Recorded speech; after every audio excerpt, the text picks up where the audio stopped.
citizens, guests, and staff. Welcome to our meeting this evening. This is a special session, so it's going to be modified a little bit as we go along through the agenda. City Clerk, Ms. Hefner, could you call the roll? Mayor Cernanek. Present.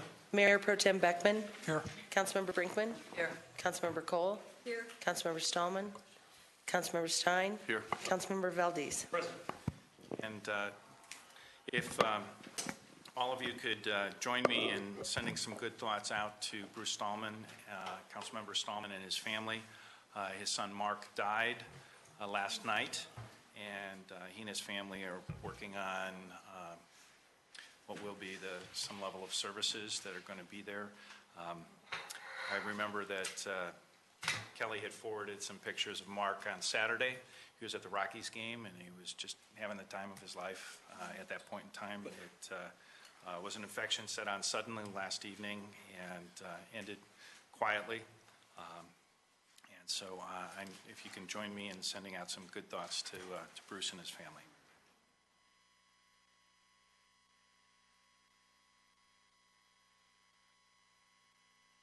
Thank you. And then any adjustments to the agenda tonight, Council? Seeing none, we look for our minutes to be approved. I have a motion. Yes. I move that based on the clerk's certification, the May 27th video recording as the minutes for the May 27th, 2014 study session, the June 3rd video recording as the minutes for the June 3rd, 2014 regular meeting, and the June 10th video recording as the minutes for the June 10th, 2014 study session to be approved. Second. Thank you. So there's been a motion and a second. City Clerk, I'm going to ask for a raising of hands on a yes and a no. So for all those in favor of the motion approving those 3 minutes, please raise your hand. All in favor? Thank you. I do have a question on the minutes from May 6th that have not been amended yet. And that's on the sidewalk issue. I think it's important that the minutes show that council was not unanimous. And I did change it. I checked it. I checked it just before I came in the door. I was out in the parking lot. All right. I'll check it again. I did go in and I rechecked it and put you as... Kremlin put it back. All right. I will... It shows that Mr. Beckman was not here now. It does show that. Thank you. Thank you. As far as citizens' appearances, we have the opportunity for unscheduled public appearances. These will be limited to 4 minutes each. Since we do not have any public hearing this evening, they're pretty much fair game as far as what topics anyone would like to comment on. This is an opportunity for citizens, of course, to raise issues or make comments on just about anything they'd like to. And with the 4-minute limit, I will be the timekeeper myself. We will use the podium that's at the front of the room for that, and there is a microphone there, so if anyone has the opportunity to speak at that point in time, and then please announce yourself by name, and then pass the detailed information on to the city clerk with regard to your address at a later time. So, does anyone like to appear for unscheduled? Yes, please. My name is Susan Neese, and I live at 7301 South Highland Drive. I'm here tonight regarding the consent agenda item motion to approve letter agreement between City Council and City Manager. This motion is a request by the City Manager for the City Council to waive the residence requirement in Section 11 of his employment agreement dated March 7, 2012, as amended for a period of up to 1 year from the date hereof due to his personal circumstances. First, I would like to ask the Council if Mr. Penny has already breached his contract regarding the referenced residency section, and if so, when did this breach occur and when did Council learn of this breach? Also, if a breach occurred, I would ask the Council to explain why Mr. Penny has not been immediately terminated as a City employee and his employment agreement voided as required by said employment agreement. If Mr. Penny has not breached his contract, I object to the Council waiving the residency requirement, which he agreed to as part of the terms of his employment with the City. I believe he needs to honor the terms of the contract, which are there to protect and benefit the city and its residents, as well as himself. If he cannot honor those terms, I believe Mr. Penny should step down as city manager, or the council needs to let him go. In this time of immense change for Littleton, which I believe is credited by many to the city manager, changes which include but are not limited to a significant overhauling of the municipal code, a possible revisioning of the city charter, the building of an industrial brewing company, and the study of 4 significantly large areas to be possibly declared blighted, it is critical we have a city manager who lives in the community among its residents, who is truly vested in it and understands the ramifications of his management. Mr. Penny, I believe, has only been with the city for approximately 2 years, 9 months. I believe there is a perception by many in the Littleton community that the city manager is disconnected and distanced from the residents of Littleton and their concerns. By making this request, let alone if the council allows it, I believe that this perception is reinforced and validated, and the city manager will be seen as even more greatly distancing himself from the Littleton community, which is not a positive perception for the city. Surely, if Mr. Penny's personal circumstances require some time away from living in Littleton, couldn't that be limited to 1 to 2 months rather than a whole year? Also, after residing outside of Littleton for up to a year, what is to prevent Mr. Penny from asking for the removal of his residency requirement altogether, or for an increase in pay due to a higher cost of living for wherever he chooses to live? I also see no restrictions for where Mr. Penny could live. Does telecommuting then become an option as well? Finally, besides the issues of being vested in the community by being an actual resident, being available in situations where the city manager is immediately needed, and being able to see the impact of one's management decisions on those around him or her, residency requirement provisions are often used by cities so that the pay of their employees can benefit that same city. In this case, I believe, and please correct me if I'm wrong, Mr. Penny is paid approximately $150,000 in base pay. Is that city money that should be spent in another municipality for its benefit rather than Littleton's? For all these reasons, and the precedent it sets for future Littleton city managers, I believe consent to this waiver is not in Littleton or its residents' best interests, and actually harms both. Therefore, I ask the council to deny this request. Thank you. Thank you, Susan. Anyone else?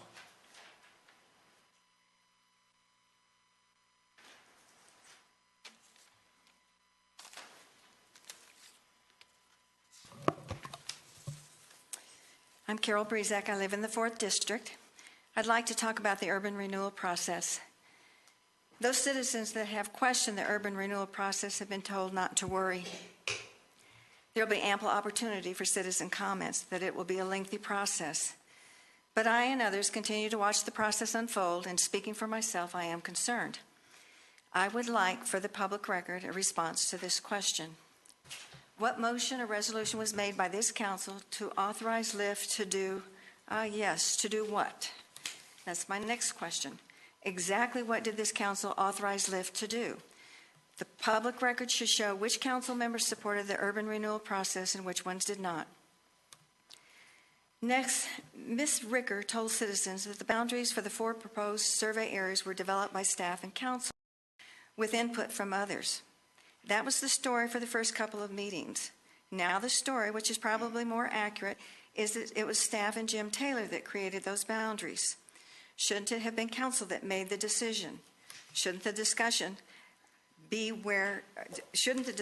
where to set the boundaries have taken place in public? Wasn't the public input important to the process? It appears that the council is in a hands-off mode and the tail is wagging the dog. At the LIFT meeting earlier this month, the LIFT board was told that the council wanted the urban renewal areas to be brought forward to them by August 19th. I would like to know and expect an answer to this question. When did City Council decide that they wanted to have the survey areas to be in front of them for approval by August 19? If the council did not direct the LIFT board to have the blight study and boundaries in front of them on August 19th, where'd that direction come from? Who is giving LIFT direction? I thought they were independent. The LIFT board will meet again on the 21st of July to review the findings of blight. I believe this is one of the many opportunities the public has available to address the LIFT board and to try to influence their decisions. However, the reports are not available to the public. When asked if the public would have access to the reports, I was told by the chair that they would not be available until after the LIFT board had received them. I asked if that meant that they would be on the LIFT website the next day, and I was told that they would not be available to the public until the LIFT board had had a chance to review the documents. I then asked if I would have to do a Cora request to get the documents, and I was told that I could, and then I was accused of harassment by exercising my right to public records afforded to me by the Colorado state law. I want to repeat, by exercising my right to public documents, I have been accused of harassment. This afternoon, I received a response to my Cora request from the chair of LIFT stating that the documents were not available to LIFT electronically and that a hard copy was in the city clerk's office. This is a deliberate effort to thwart the public's access to information. Why is he, in this age of technology, limiting access to the documents to a single hard copy in the clerk's office? The documents are available electronically. The consultant has the file. All the chair has to do is request that they get posted on the site, and it will be posted. The chair does not want the public to have access or easy access to the documents. How is the public supposed to be prepared to address the LIFT board at the next meeting if we don't see the reports until that evening? The process is moving quickly. Once the recommendation to blight several hundred acres in Littleton comes to the council, damage to the property owners will be done. It will only get worse from there once LIFT starts condemning property, which they clearly intend to do. Thank you, Carol. Anyone else?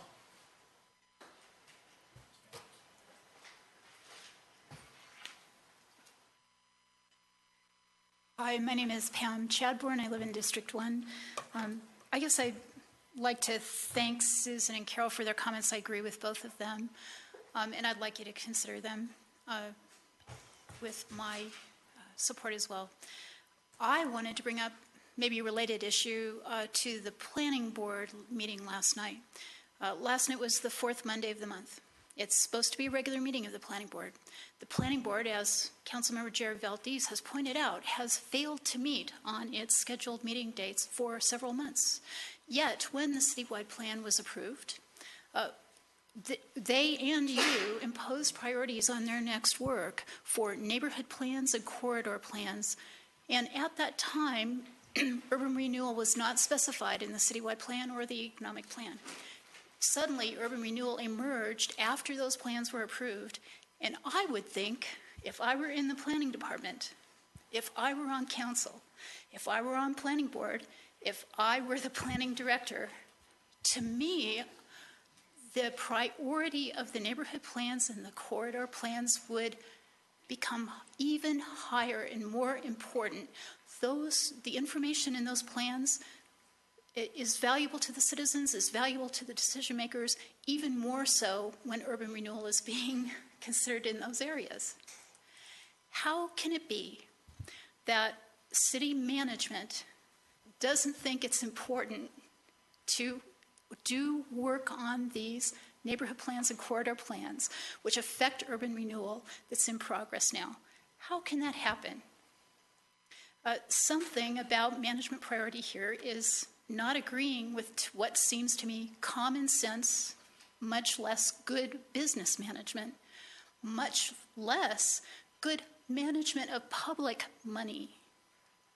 So I'd like to ask the council to talk to city staff and have them re-engage and re-energize the planning staff to pay attention to the priorities they themselves set on the neighborhood and corridor plans, specifically the areas that are close to urban renewal, the Progress Park neighborhood plan. And I'm going to remind you, as a council member reminded me, that in February when Ann Ricker presented to this group and the planning board, Ann Ricker said the neighborhood plan should be in place before the urban renewal plan is voted on.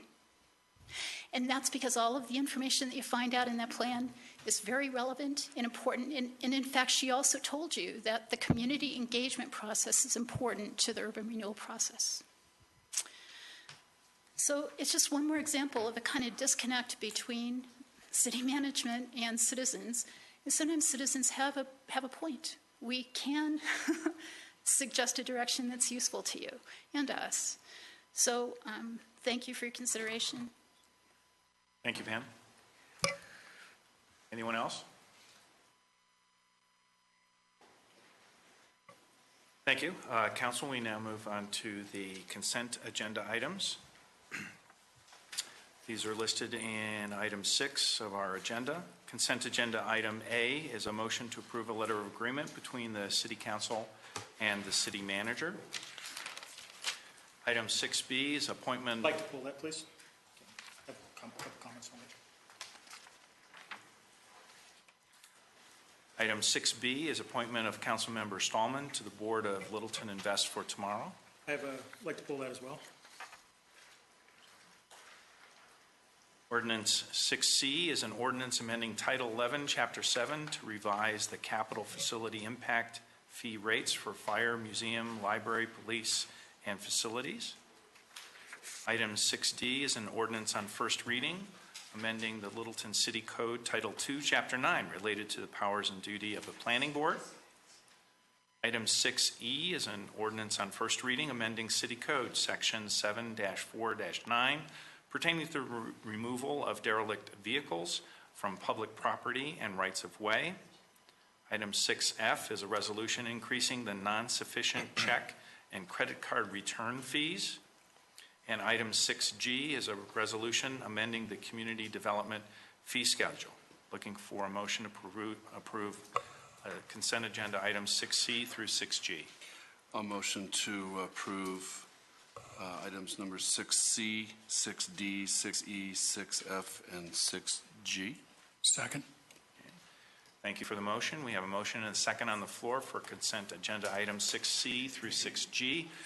If the council could please designate by raising a hand if you approve. All in favor, the motion carries. Thank you. Now we move on to agenda item Where are we going to go back? 6A. Thank you. Consent agenda item 6A, which is the motion to approve the letter of agreement between the City Council and the City Manager. Councilmember Valdez. Yes,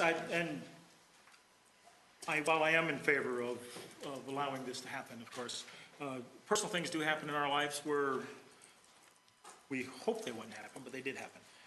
One of the things I would like to add to the letter of agreement would be that during this time that from the date that the city manager moved out of the city to when he moves back to the city, that the portion of his agreement that we have now is for, and I can't remember what it is, the stipulation that after 10 years you get paid that whatever. Longevity, thank you. That be put on hold and that not count as a part of that portion of the agenda while you're living out of the city. That's the only change I would make to that. So you're making that as a motion? I'm making that as a motion. So I have a question. So are you saying? Looking for a second? Oh, I'm sorry. So I'll second for discussion. Second for discussion. Councilmember Cole? So are you saying if he lived outside for 6 months, the portion would be 50% and 9 months would be 25%? Is that? I think the entire year would not count. The agreement is that he lived in the city, and I understand things happen. But just while he's living outside the city, I think we should stipulate that it does not accrue as a part of his time that he gets, should he leave after the 10 years. Okay, So it'd be 1 full year. talking. Now can you all hear me? Yes. Thank you, Peggy. So if he lived outside more than 6 months, then he would not get that at all. If he lived outside less than 6 months, he would accrue the year longevity. I say, Is that- to this agreement, starting right now, effective right now, if it takes, from the time he originally moved out, I would like to see, if it takes more than 6 months, that the entire year not count. But if it's less than 6 months, he would accrue the year. I'd be okay with that. Okay, I'm just wanting to make sure I understand what you're saying. Thank you. That'd be an amendment. Yes, that's why it was an amended motion and a second is what we have. I will try to restate that and we'll figure out whether we're right or not. Gracefully, I hope. I will try as my grace. Yes, please. Okay. Any other questions, comments, discussion? On that motion or just in general? on the motion? No. So clarification again, so when would the clock start? If that motion is passed? From whenever it was identified that he actually moved outside the city. Okay. If I might, the letter agreement is written so that the clock would start, if it's approved, would start tonight and go for 1 year from here. That's what I'm amending. Okay, because you'd said from the date he moves out, and it would be easier for sort of bookkeeping piece, for it to start this evening. I've made my amendment. That's what it is. I was going to use that, though, is that Lori helped me on this, so. Okay. Yes, I am. I'm trying. I will move closer to the microphone.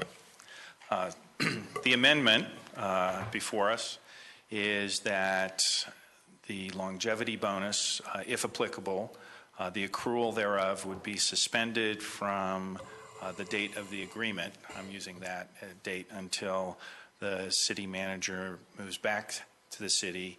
However, if that period is less than 6 months, there would be no suspension of that. If there is a period of longer than 6 months but less than a year, as stated in the letter, that there would be a suspension of 1 month. 1 year. 1 year. 1 year. 1 year.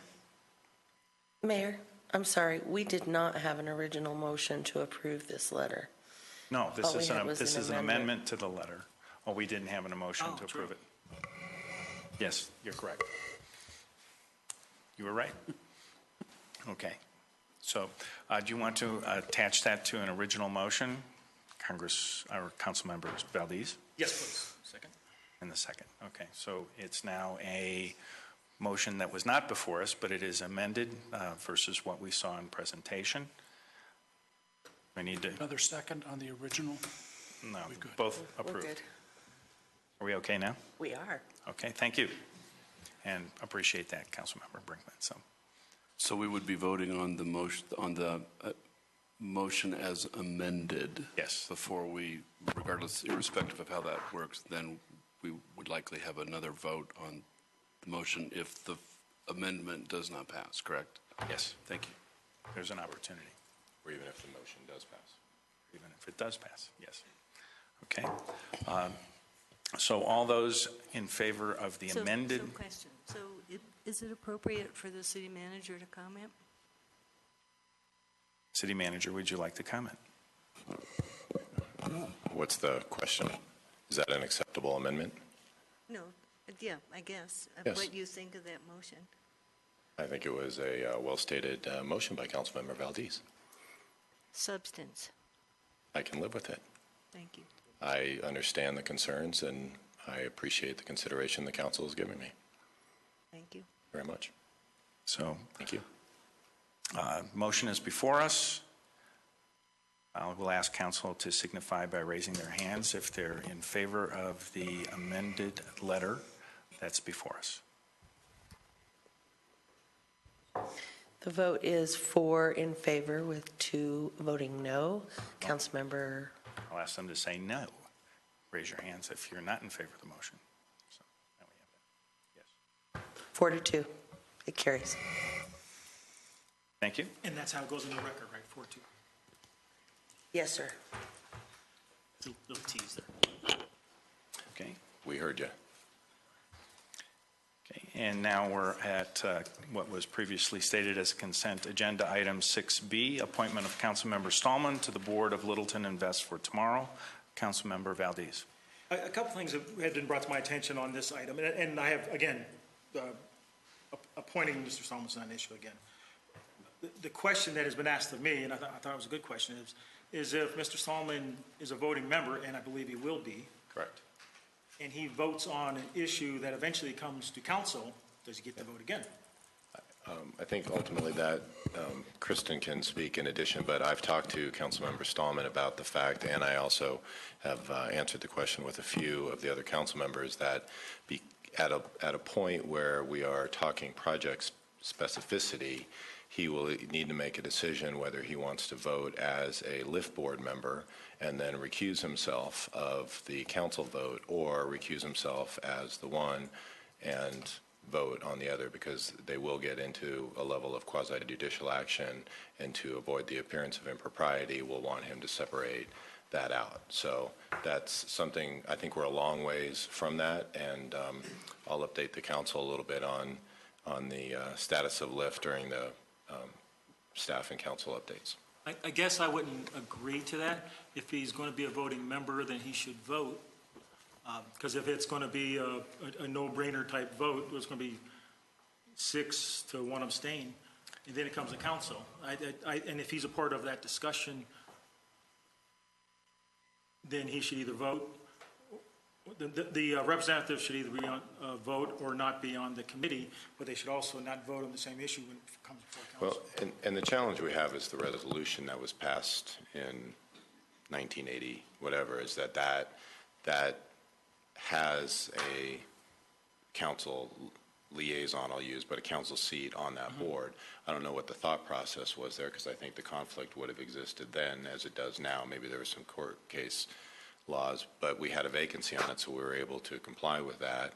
And so it's just going to be a challenge with him. And unfortunately, he's not here this evening to have that discussion with, but I think that, I mean, I've had a preliminary discussion, and I fully anticipated that when we get a little closer, we'd have Kristen chat with him about where that pans out. So, I mean, ultimately, we're kind of between a rock and a hard place, because I think it would be easier if the resolution didn't require that the council member be a seated board member, but just be a liaison, as you do with your other boards and commissions. But that's not where we're living right now. Now, you could go back and amend that resolution, I suppose, and withhold the decision around Bruce tonight, amend that resolution, and then come back and just appoint him as the LIFT liaison. Again, this is the council, that if we're going to have an individual on there, as we should, and if that individual is going to be a part of the discussion, this would hold true for any member, not just Mr. Stallman. But if they're going to be a part of that discussion as to why they should or should not bring something to council, but then they don't vote when everybody else is going to vote in favor to bring it to council, but yet that person does not, that they already have one vote on the council. So in my opinion, if we're going to have an individual, and we will have an individual on the LIFT board, they should be a full voting member, and they should vote. They should not wait until it comes back to council when they then get to do that vote, of which they would have done anyway. I don't think it is I don't think it's a good process to allow an individual to be a part of the argument and then not vote, and then when it comes to council, to go ahead and vote. And if I may, counsel, if I had my druthers, as I think most of you know, as we've talked about other places of ex parte communication and roles and responsibilities, is my preference in all circumstances is that we have all 7 of you seated behind the dais, because you are the elected representatives of this community, and never want to put you in a position where you have to recuse yourself from that ultimate responsibility. So any essentially subdivision underneath the council or adjacent to, in the case of a LIFT or a South Metro housing options, I would prefer that we not have you vote at that level, so that you can retain your ultimate authority as council member. So I would propose, if there's others in agreement with Councilmember Valdez, that we come back to you with an amended resolution that removes that voting capacity from it, and I can talk to Kristen a little bit more about the details, rather than have him be able to vote there and then have to recuse himself in some level at the council dais. I'd be willing to consider. Okay, thank you. Okay, so sentiment of council is that we defer this. We do have a regular meeting next Tuesday, so we could take this up again without interrupting any scheduled meetings of the authority, and be able to take it under advisement with additional information from staff and the city attorney's office. Do you need a vote to reschedule? Yeah, we'd probably. Yeah, can we get a motion to postpone it to the next hearing date, which would be July 1st, So move. or table it? Yeah. It's okay for a motion at this time, I think. Table. So move. Okay, we have a motion and a second to table it till next week with further advisement from staff and the city attorney's office. So most likely there will be 2 actions next week: amendment of the resolution and the appointment of Councilman Stallman. Okay. Great, thank you. All council in favor, please signify by raising your hand. Of tabling. Yes, tabling till next Tuesday. The vote is 6 in favor. The motion carries. Thank you, council. We now move on to general business. First item is item 8A, a resolution authorizing approval of a total compensation plan to be implemented over the next 3 to 5 years. Director Von Savage. Just lost your screen. It just needs to wake up. It'll be okay. I'll come help you. Might be coming back. It is. It's coming back. Just got sleepy waiting. Okay.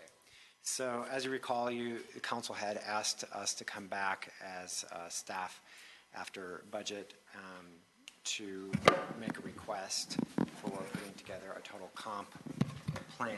You have to get closer to the mic. I can't hear you. Very good. So we are back tonight with that request to present to you. One of the requests was that we actually do an outside comprehensive study, which we employed Mountain States Employer Councils to do. And with me tonight is Nikki Eggers to help present that information from that study. And so I will let her kind of walk us through the total comp study that we've been working on since last year. And hopefully we'll answer some of those questions and provide you with the plan that you had requested.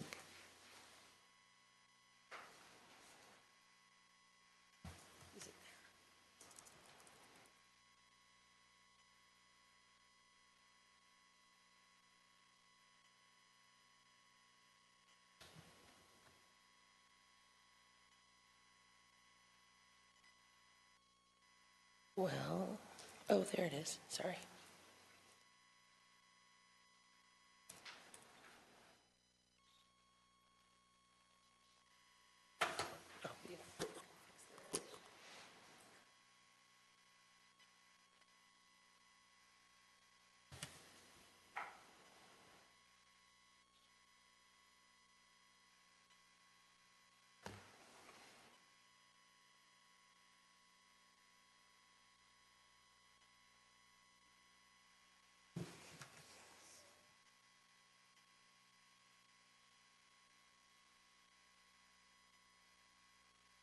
Well,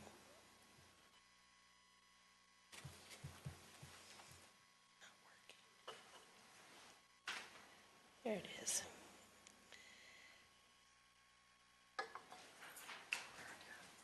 Okay, there you go. So Nikki has some handouts, and I'll bring those around for you that will accompany her presentation.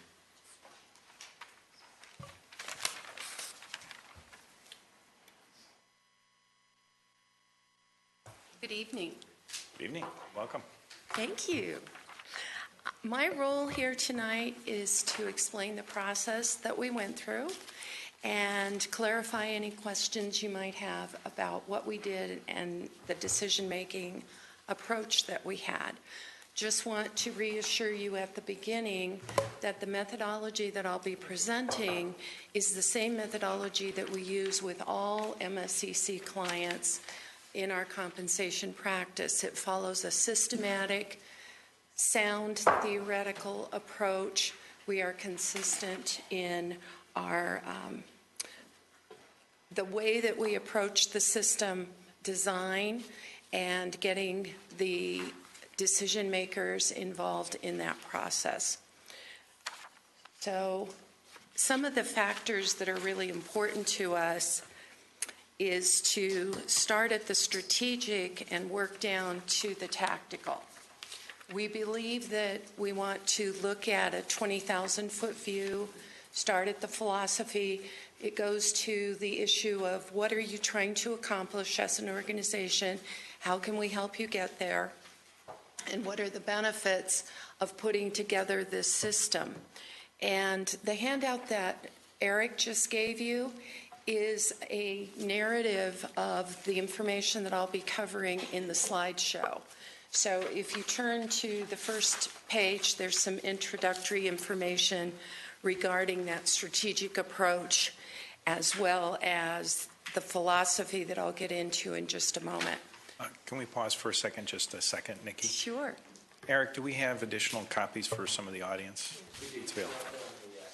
Okay. And also, is this the entire study? Yes, that covers the information on all the steps that we follow. Not the study itself, though? Yes. Yes. Yes. Yes, it is not the study itself? Yes, it covers the information regarding the steps followed in the study. The compensation It piece. is not the report itself? Asking about the data itself, which I believe is a significant amount of data. It's a significant amount of data, and we don't share that information. That's considered proprietary. It's used in the decision-making process. It's one piece of the entire puzzle. What we do go through is what information was utilized and how it was utilized and the sources of that data that I'll get to. Okay?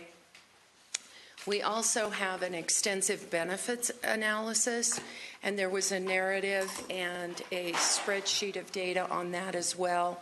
But we're looking at just giving you an overview tonight of the process that we followed. We do want to make sure that we have a data-driven approach, and we'll talk a little bit about what is a sound data-driven approach. We want defensible methodology. I've served as an expert witness with Jefferson County, with Holland and Hart. So the process that we apply is defensible regardless of whether it's an outside party or to employees how we made decisions. Pay is a very personal thing. It's an emotional process. It can be messy. We apply as much objective, systematic criteria to that as we possibly can in doing this work.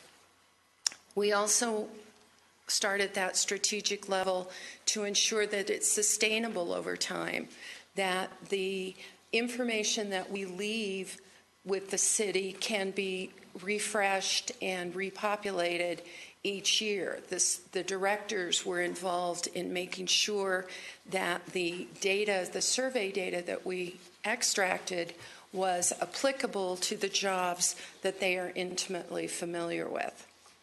And then we also want to make sure that the program that we develop is competitive and that you will have the ability to attract and retain employees and utilize your resources wisely. So going back to that total balance that Eric started, total compensation that Eric talked about, we look for a broad balance between all of the components and the benefits and advantages of being an employee of the City of Littleton. So it's not just pay. It is the totality of the circumstances of belonging to the city, to having the benefits plan, to having a flexible schedule if needed, that work-life balance that one of the discussion points touched on.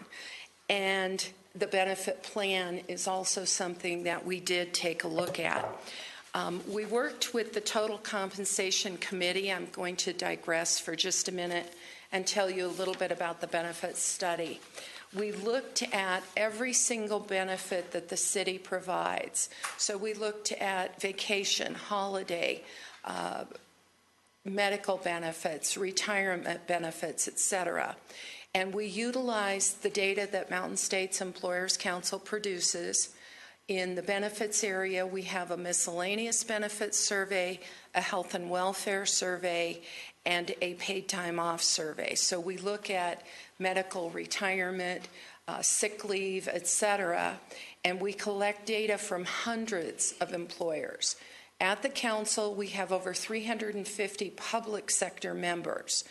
When we did this study, we decided that we wanted to separate the benefits for public sector versus private sector, but we gave you a grade, if you will, based on the consolidation of that information. So we kind of ranked things and said, okay, the city is a little more giving or a little more generous in this arena. You're lagging the market and your competitors in this arena. That information was turned over to the Total Compensation Committee, and Eric will talk about some of the changes that are being introduced or suggested. Sorry, introduced is the wrong word. Suggested on the basis of that study. And we had, again, hundreds and hundreds of employers' information on the programs that they provide in benefits to their employees. And that included both private, nonprofit, and public sector employers. So going back to the compensation part of this study, we did start with looking at the philosophy, and this is what employers use to define how they're going to provide information to employees about what the benefits are to working for the city. So in exchange for your efforts, your skills, your contribution, your results, here are the benefits that we give you. Here are the rewards that we provide. So it's just kind of a clarification, if you will, to employees about that. And we have both the statement that the Total Compensation Committee came up with and the directors approved in your methodology report and in this PowerPoint. We'll get to that in a minute. A key part of updating any compensation system for any employer has to be up-to-date information about what people do and how much do they have to know about whatever in order to do that. How can they be effective and successful in performing the tasks and achieving success in that job? As part of this process, there were over 400 job descriptions that have now been consolidated and narrowed down to about 120-30 job descriptions. In that process, the directors were actively involved and employees were participating in looking at that. One of the things that we did is grouped jobs with similar skills and responsibilities under the same job title if they were performing the same functions, and that helped a lot. When we did take the job descriptions, we have an independent analyst that initially looks at the job description and says, okay, of the 4,000 jobs that MSCC surveys, both industry-specific and community-specific jobs, which one is the most alike to the City of Littleton job? So we then made our best determination using a 70 to 80% correlation between what you have to know and what you have to do. And then we came back to the directors, and in some cases they had their reports involved in those meetings as well, and we asked for their input and approval.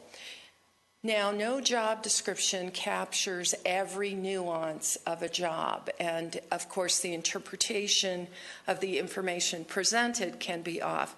So we had some lively discussions about, was this a match or was it not a match? And we came to consensus around either there is a match, there is not a match, or it's a different match.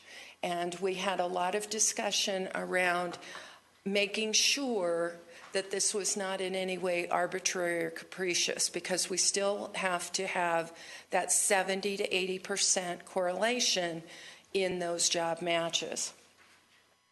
Next, once we had those matches, we went to the surveys, and I'll spend some time talking about those in a minute, and we collected and extracted the survey data.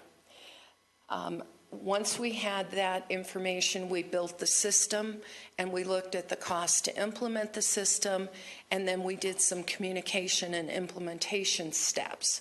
So we've met with the directors. We also had employee meetings where there was a presentation.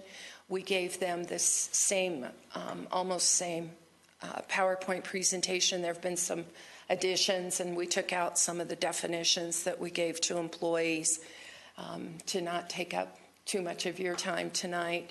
And then Eric added in some slides that he'll be covering. But for the most part, the material is identical to what the employees received. They also got this exact same methodology report, and they got FAQs, which are frequently asked questions.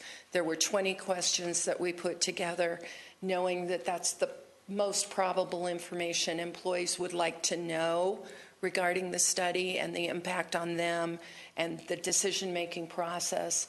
And then we gave them the answers to those questions. And that's now we're communicating and presenting to you.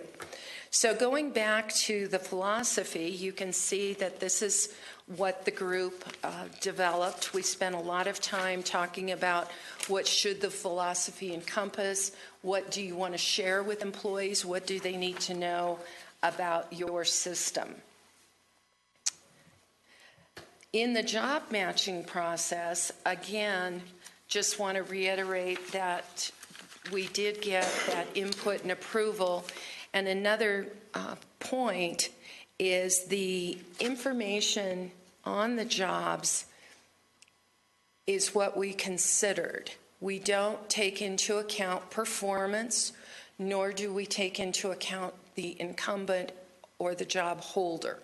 This is looking strictly at if the job were vacant, what would the skill set look like? What are the qualifications and specifications necessary to perform those tasks? And that's what we considered in those job matches. If we didn't feel that we captured the job sufficiently in one match, sometimes we could make a case for, okay, there's another job that adds in those layers or there's those missing pieces. And so occasionally we had more than one match. But in some cases, the job as it's organized and how it is utilized in the organization is different at City of Littleton than it is in our survey descriptions. And we at that point slotted those jobs into our process. The matching guidelines that we use when we're developing the hierarchy or resolving any anomalies that we found between the way the jobs are organized here and the survey information that we had are some of the key considerations are listed here for you. And it all came down to what are the qualifications required in order to perform the job. And that's where we landed. It was not arbitrary or capricious. It was very specific and systematic and consistent across all departments. I mentioned that I would come back to the surveys because these are near and dear to my heart. I've worked with survey data for many, many years, and there are very few producers of reports that have the quality that MSCC does. We have both staff that review the data, and we have software that reviews the data and kicks out reports that where the information varies. We validate the information. Many organizations just take what is given to them and publish it. We look for differences. We call back 95% of our members, and if they change a match or if they have different data, we call them back and say, what happened? This is not the same as we had last year. So we have printouts of what they presented to us last year, what they've given us this year, so that we can validate and verify that information. We have thousands of employee rates reported, and the average of those rates in our definition is what market is. So when I talk about an employer being competitive, it means in the marketplace that you operate. You're not competitive with New York. You're competitive with organizations in the Denver-Boulder area. And that's one of the big changes that we made in the development of the program and the design of the program, as well as the survey data that we collected. In the past, the methodology had been to use 22 cities as a comparison group, and you wouldn't have a statistically sound sample. As you'll see, what I consider to be credible survey down here, we have sample size. if you look at children's education test scores, without 30 data points, it's not going to be a statistically sound indicator of those results. The same thing applies to pay studies and survey data regarding salaries. So we wanted to expand the universe and have more employers represented in our sample. We look for where does an employer hire from and where do you lose to? And for most of our clients in the metro area, that is going to be the Denver-Boulder metro area. And that is what we decided as our collective group of data from employers. So we used extract data from the Denver-Boulder employers that reported information matching the jobs, those 4,000 positions that we surveyed. And if the city of Littleton had a match to that job, we used that data. If the job was a public sector job only, for example, a police officer, the data will reflect only public sector. But a light equipment operator, there are construction companies, there are other companies that have equipment that they need drivers for. There are transportation companies. There's lots of different organizations that need those skills. So when it was a job that is recruited from other organizations, we utilized both public and private data. And when it was public only, and you don't find police officers in those other organizations, then we just use public sector data. Another thing I want to point out here with regard to credible survey, these are the criteria that we look for. I mentioned that we started with updating the city's job descriptions. That's a key consideration. You cannot match a job by title alone. I work with so many organizations, and the titles that they come up with and the titles they apply are off the charts. I mean, you can't figure it out. So that's why we don't match by titles. We have to have job descriptions. And we only utilize employer-reported data. So when we got information about, well, I know at City of Englewood, they're making da-da-da-da-da-da-da, we would say, yeah, they probably are, but our database includes all the employers that match to the job that was in the Denver-Boulder metro area. Much larger sample size, more statistically valid, more representative of the employer pool that you're competing with, both public and private. Now, to give you a sense of the scope of the survey data, I mentioned thousands of employers. Our main survey that is the first one listed, the Colorado Comp Survey. There are almost 400 jobs that we survey. We had over 400 participants, and it represented almost 40,000 employees. So we had 40,000 data points. Now, those are going to be distributed among all of those jobs. Our next largest survey, and I talked to someone at the council today, and our public sector survey is so large now it will be published in 2 volumes because it's just a lot of information. So we have, again, more and more and more jobs and almost 35,000 workers. When we have a survey that applies specifically to a job that the city has, such as the fire protective services, we did use that information in addition to our public sector data, and we used in that survey an extract of 10 million or more. So that gives you a sense of the scope of the data that was utilized. Once we had that information, we sorted the data according to the survey results, and then we looked for gaps. We looked for where is there a job progression. For example, equipment operator 1 versus equipment operator 2. You would not have those 2 jobs in the same salary grade.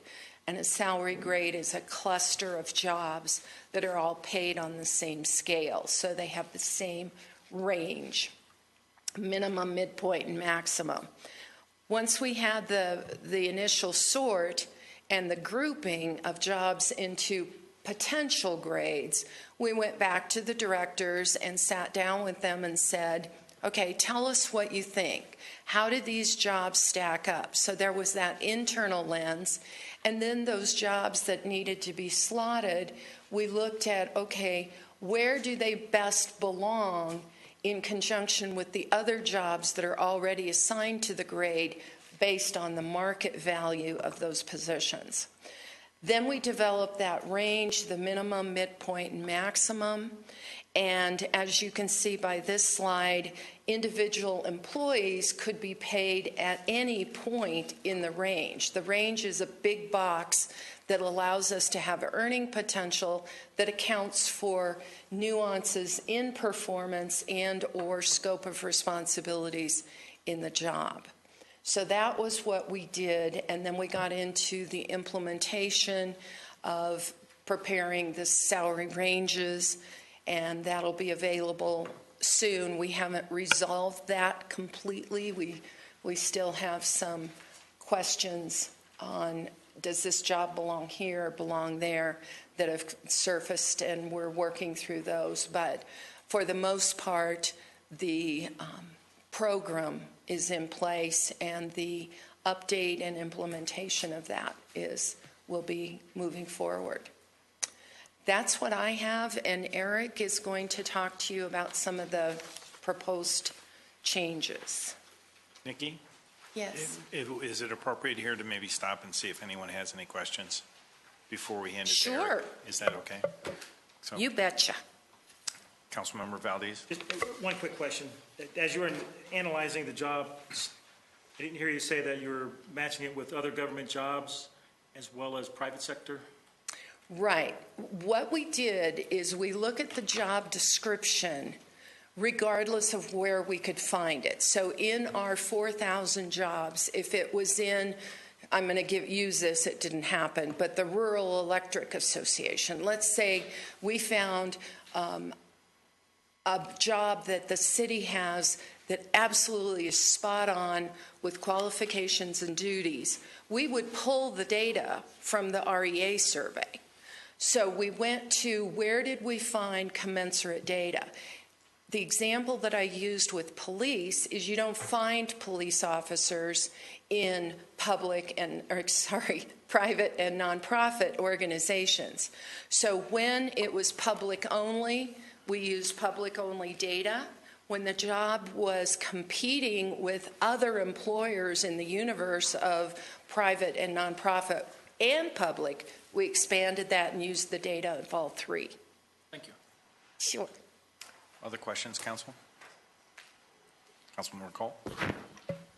Yeah, so one of the tricky things, I think, is particularly a large organization. You may have, let's say, 15 people, maybe 50 people doing the same job, but they've been hired at significantly different times. So they get experience, they get pay increases just for inflation or whatever. Then new people get brought in, they don't, even if they're doing the same job, they don't get as much. So how does this deal with that longevity piece that's so hard to address? Boy, you've brought up like three different issues. So let me start with where I thought you were going, which is compression. Compression in pay systems is typically when someone new is hired for a bigger rate, a higher rate, than someone who's been there for a long time. And that happens because the market moves and it changes, and that skill set is at a premium. For example, when we had the last oil boom on the Western Slope, you could not hire bus drivers, welders, and mechanics. And they were making astronomical rates of pay because every employer had to do that in order to get them and keep them. So when they hired them, they were making more than the employees who had been there. That's compression. The other piece of compression is when a supervisor makes less than those supervised, because those supervised often get overtime if the organization allows for that, or it's a job that demands a lot of overtime. So that's the compression issue. The longevity issue, and I'll just give you my bias because I like to be upfront about things. I am not a believer in longevity as a compensable factor.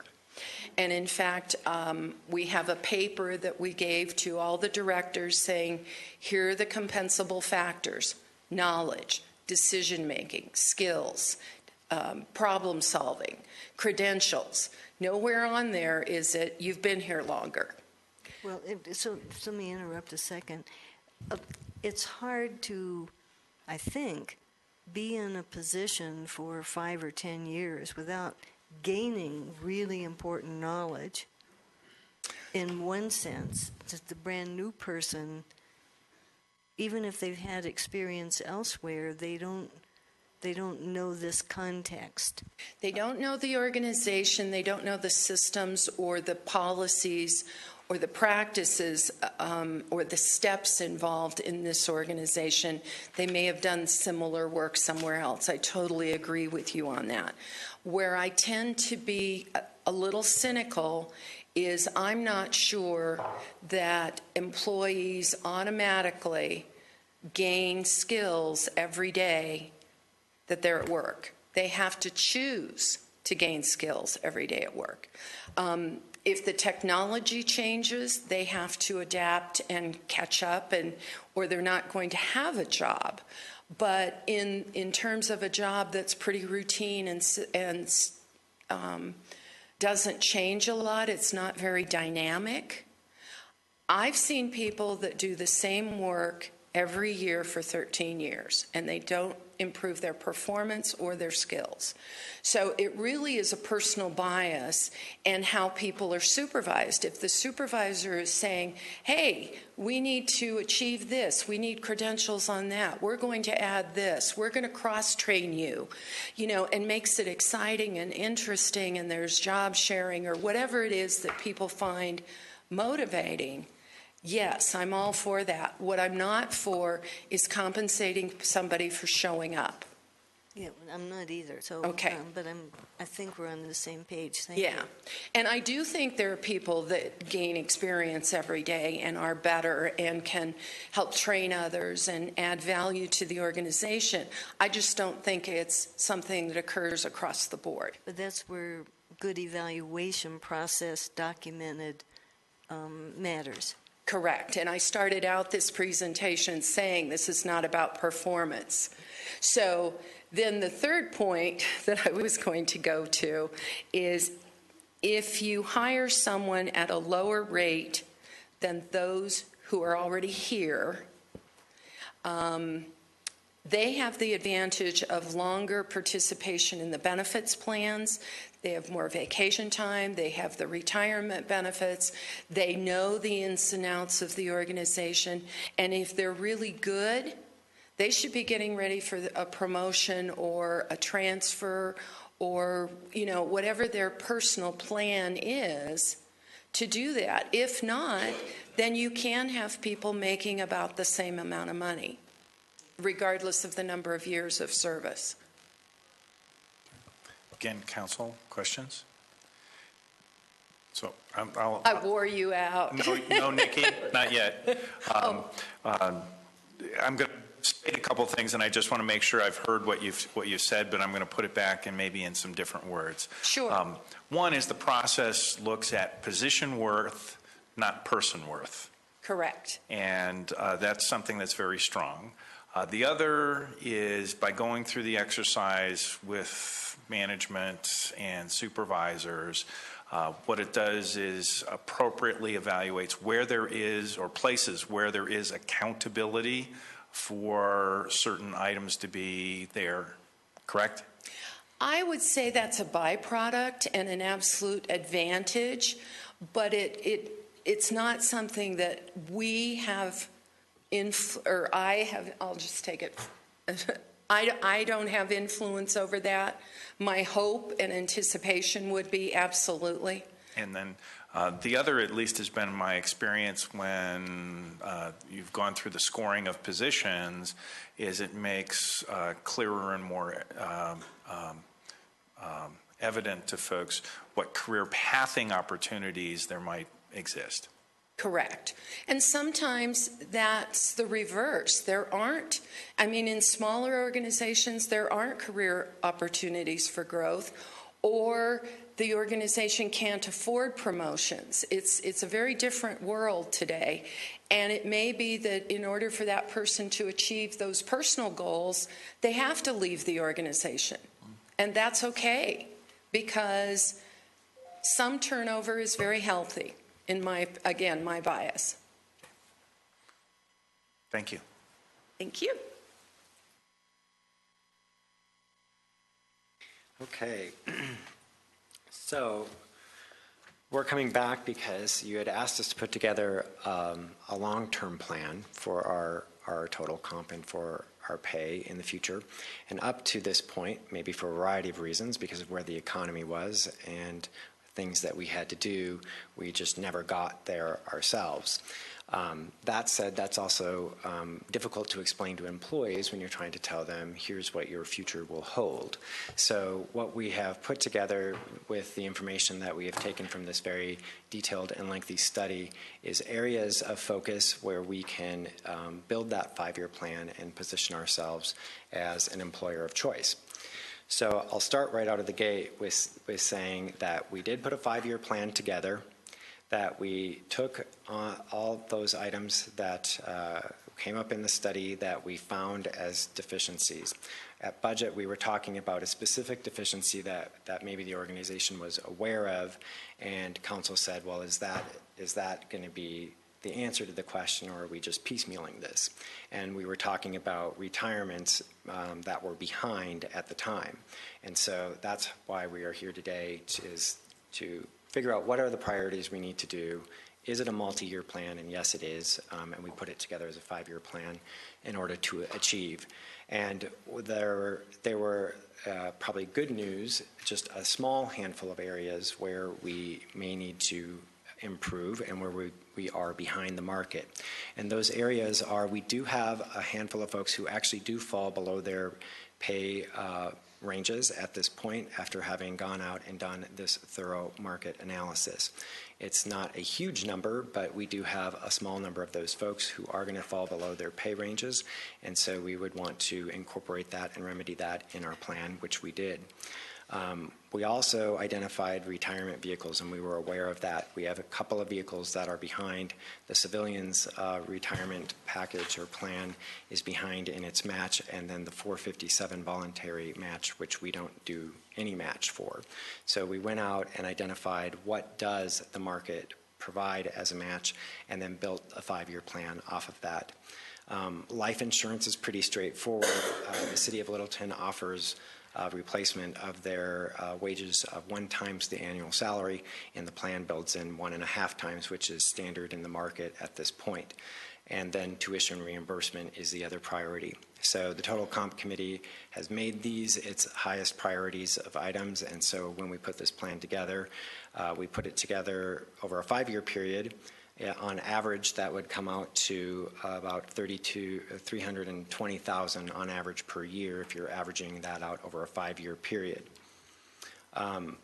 Doug is going to speak after us today a little bit more about all budget projections over the next 5 years, and what you'll see in there as part of the total comp plan is that we are budgeting approximately a 3% increase for wages over that 5-year period.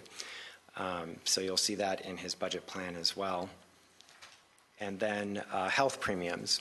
Health premiums will also be in Doug's presentation just following us. And I'll talk about what we put in there for the 5-year projection. But first, I did want to talk a little bit about the very good work that we do here at the City of Littleton to contain healthcare costs. That orange bar that you see at the top is the increases, or the average premium increases per year in the state of Colorado. And the blue bar is actually the city of Littleton's increases to its premiums over the last 5-year period. And you can see that in 2010, 2012, and 2013, we did 0% premium increases. So we are very proactive in managing our health claims. We are very proactive with wellness. This council has been part of that, and that has paid off for us, so we come in generally under. That said, we are still putting into the budget 7 and 8% increases based on the various years throughout that 5-year period. So you'll see either an 8 or 7% in each year over the previous year in Doug and Tiffany's presentation after this. But that's the contribution that the city increases? That's the cost of increasing when the premium increases go up. So every year, as you know, you get a renewal from your health care plan, right? And sometimes that renewal comes with an additional cost. And so that 8% is in the budget for what the city's cost is of the premium. So it's not overall budget, it's just related to the health piece. The city itself pays for it, it does not pass it on to the employee then? What the city does is it has a cost share split. Currently, that split is 80-18 with all of its employee groups. That's something that the Total Compensation Committee is currently and this year going to be wrestling with, because some of the additional information that we've gleaned from this study suggests that while we might be under what the contribution is for most employers for their employee only, we are over in our contributions for example, families. So you'll find that most employers are asking for a much, much greater cost share with families and any dependent categories they have. And it's much more customary, for example, for them to pay 100% of their employees' premium. So those are some of the questions that the Total Comp Committee will be wrestling as we are redesigning to kind of match into market. Thank you. So ultimately, this 5-year plan is built on a fairly conservative model. And obviously, it can either be accelerated or it can be slowed, depending on where the city's finances go. So if for some reason, over a 5-year period, there's a concern that we have financially, we obviously can turn pieces of it off as we are going forward, and we can easily explain what we are doing to employees and for what reason if we need to do that. So at this point, I'll ask if you have questions. Councilmember Cole first. So on the tuition reimbursement, so if we hire people to do a job because they're qualified to do it, and we don't have very much room for promotion because we're kind of small, what criteria get used to decide whether somebody's going to get reimbursed? I mean, people can go and study all kinds of things, but if they don't use that here, so how does that? So I'll take us back a little bit on memory lane. We actually used to have this benefit prior to 2008, before the reception. It was something that was cut. But even back then, we did have a criteria that was established that said it had to be work-related or job-related. And that didn't necessarily mean that it had to be exactly related to their specific job, but it had to be related to a promotability or their specific job. It wasn't for things that would not benefit the city, and they would need to get prior authorization before they would be able to go and take the class.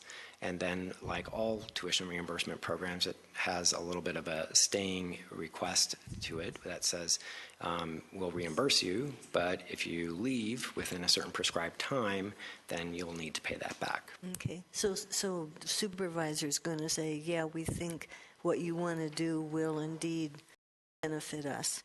Yes, we not would just still will educate you so you'll go someplace else. Yes, so we would maintain criteria similar to that. Thank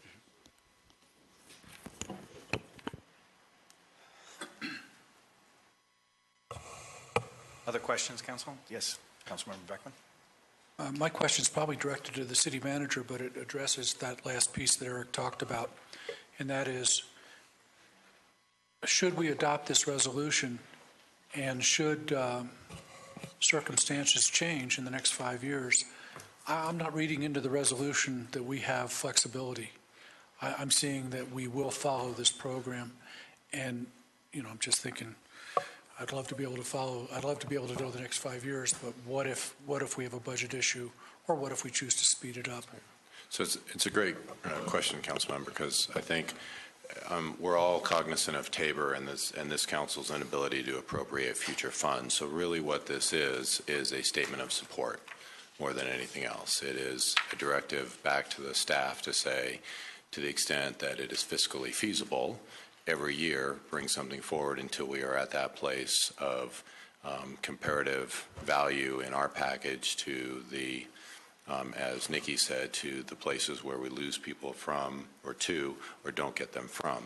And so that's really what this is. There's legally you can't bind yourself to the future. And so for the if council were to support this, which is what we're asking you to, almost solely as a statement of support for the employees and getting us to where we want to be, then we would take that and we would, to the extent possible, get it within the 3-year and potentially in the 5-year.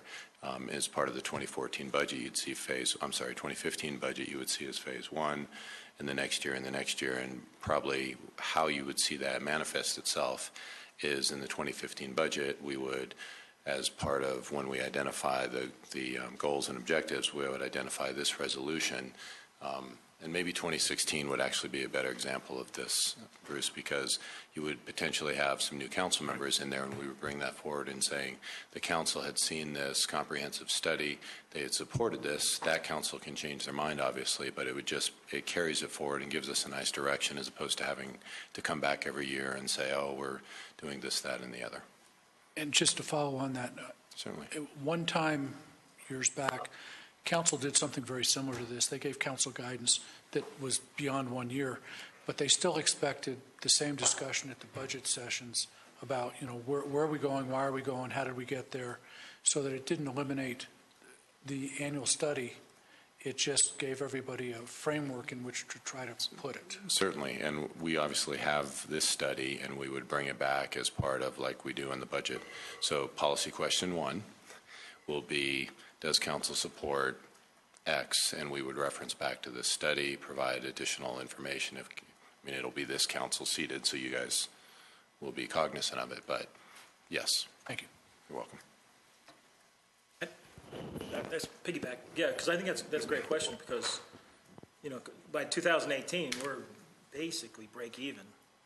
So, and I know, so you're managing as well as your directors are all managing to what we are capable of paying in the first place. Correct. Yeah. Thank you.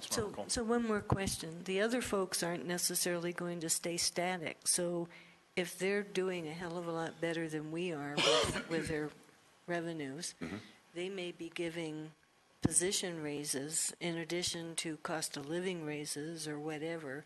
So is this going to be a slightly movable target? Absolutely, and I would say that another thing we would do is once we reach that level, let's use the 5-year example, then we would do another full analysis in 5 years to see where we are. This is not intended to be an annual to annual equalization. It's a moment in time snapshot to say, okay, this gives us, the city of Littleton, a goal to reach for, and we feel like in 5 years, within reason, we should be where we end up, where we believe we want to be, and that will be competitive with our neighbors, and again, where we lose people to or we don't gain them from.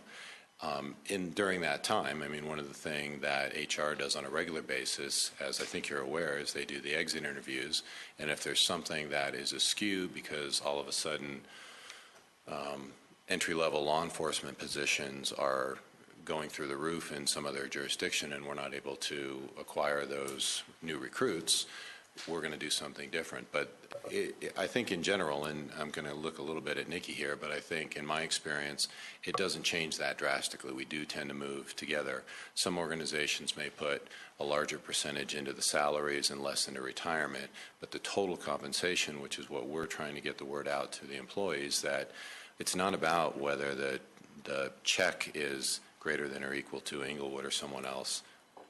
It's about the total package of value that we, from a compensation standpoint, and again, in 5 years, we'll probably call Nikki back up and say, okay, we want to do another full analysis and see where we are, and hopefully we'll be in a really solid place and we'll not need any substantive changes.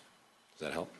I'm not quite as optimistic Oh, as you are. let's be optimistic. Well, having having worked for 35 years in an organization where the goal was to kind of do what we're talking about, and the money wasn't coming in the same, and we just kept sliding. So one I'm of the- hoping I'll be more positive. Oh, you can be as But I'm pessimistic sort or of optimistic, thinking but maybe more 3 years might be a good touch point. yeah, and we can certainly check in. I guess one of the things I'd point back and to that Eric had said is at the end of the period of time that we've gone through, because this is the first total compensation study of this magnitude, I believe, that we have ever done.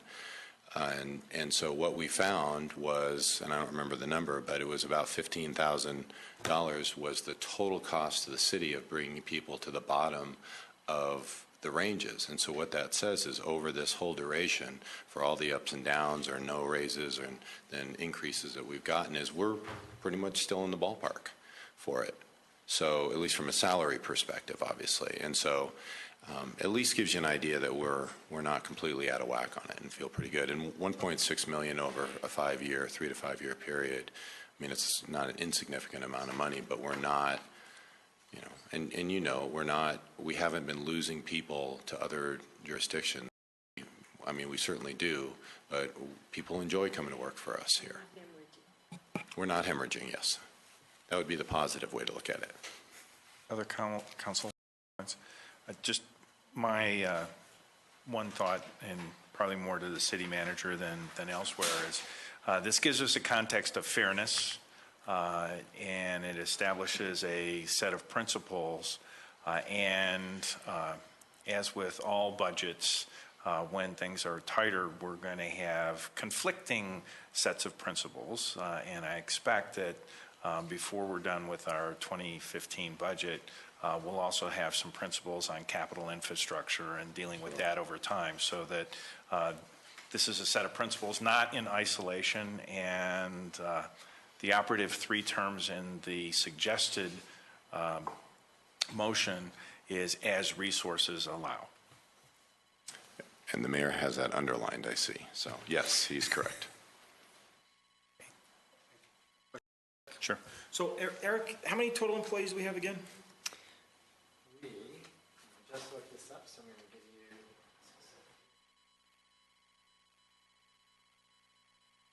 As it changes,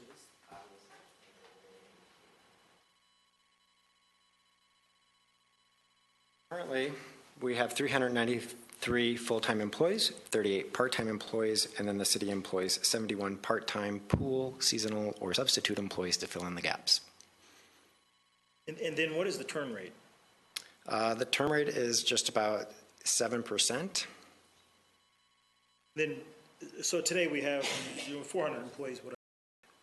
What was it 5 years ago? 5 years ago was when we were entering the recession, so you had a slightly smaller termination rate or turnover rate, which was closer to 5 or just under 5. So, and are you anticipating any increases in?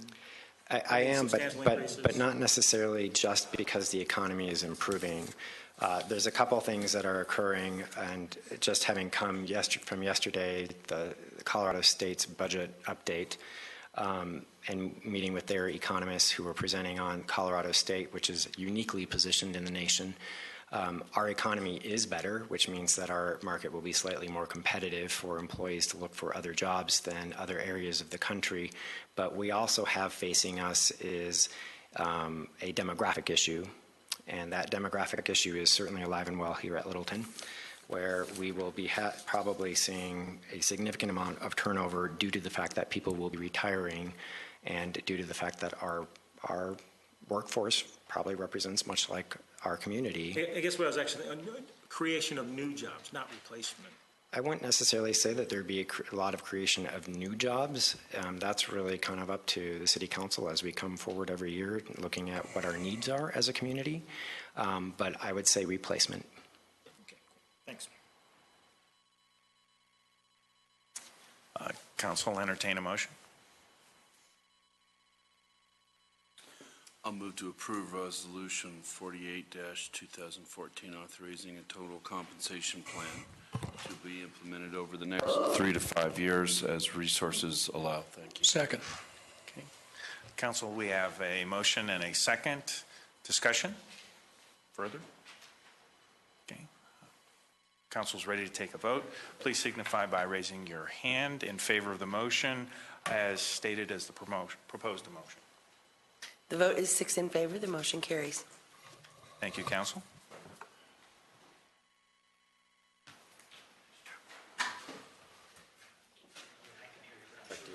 It's now or Now we move on to I'm going to make a comment. Take yours and go away. general business item 8B, which is our 5-year financial projections and our first quarter report, though we're eminently, can we take a 5-minute break? Everyone okay with that? That'll allow us to transition.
again and get focused.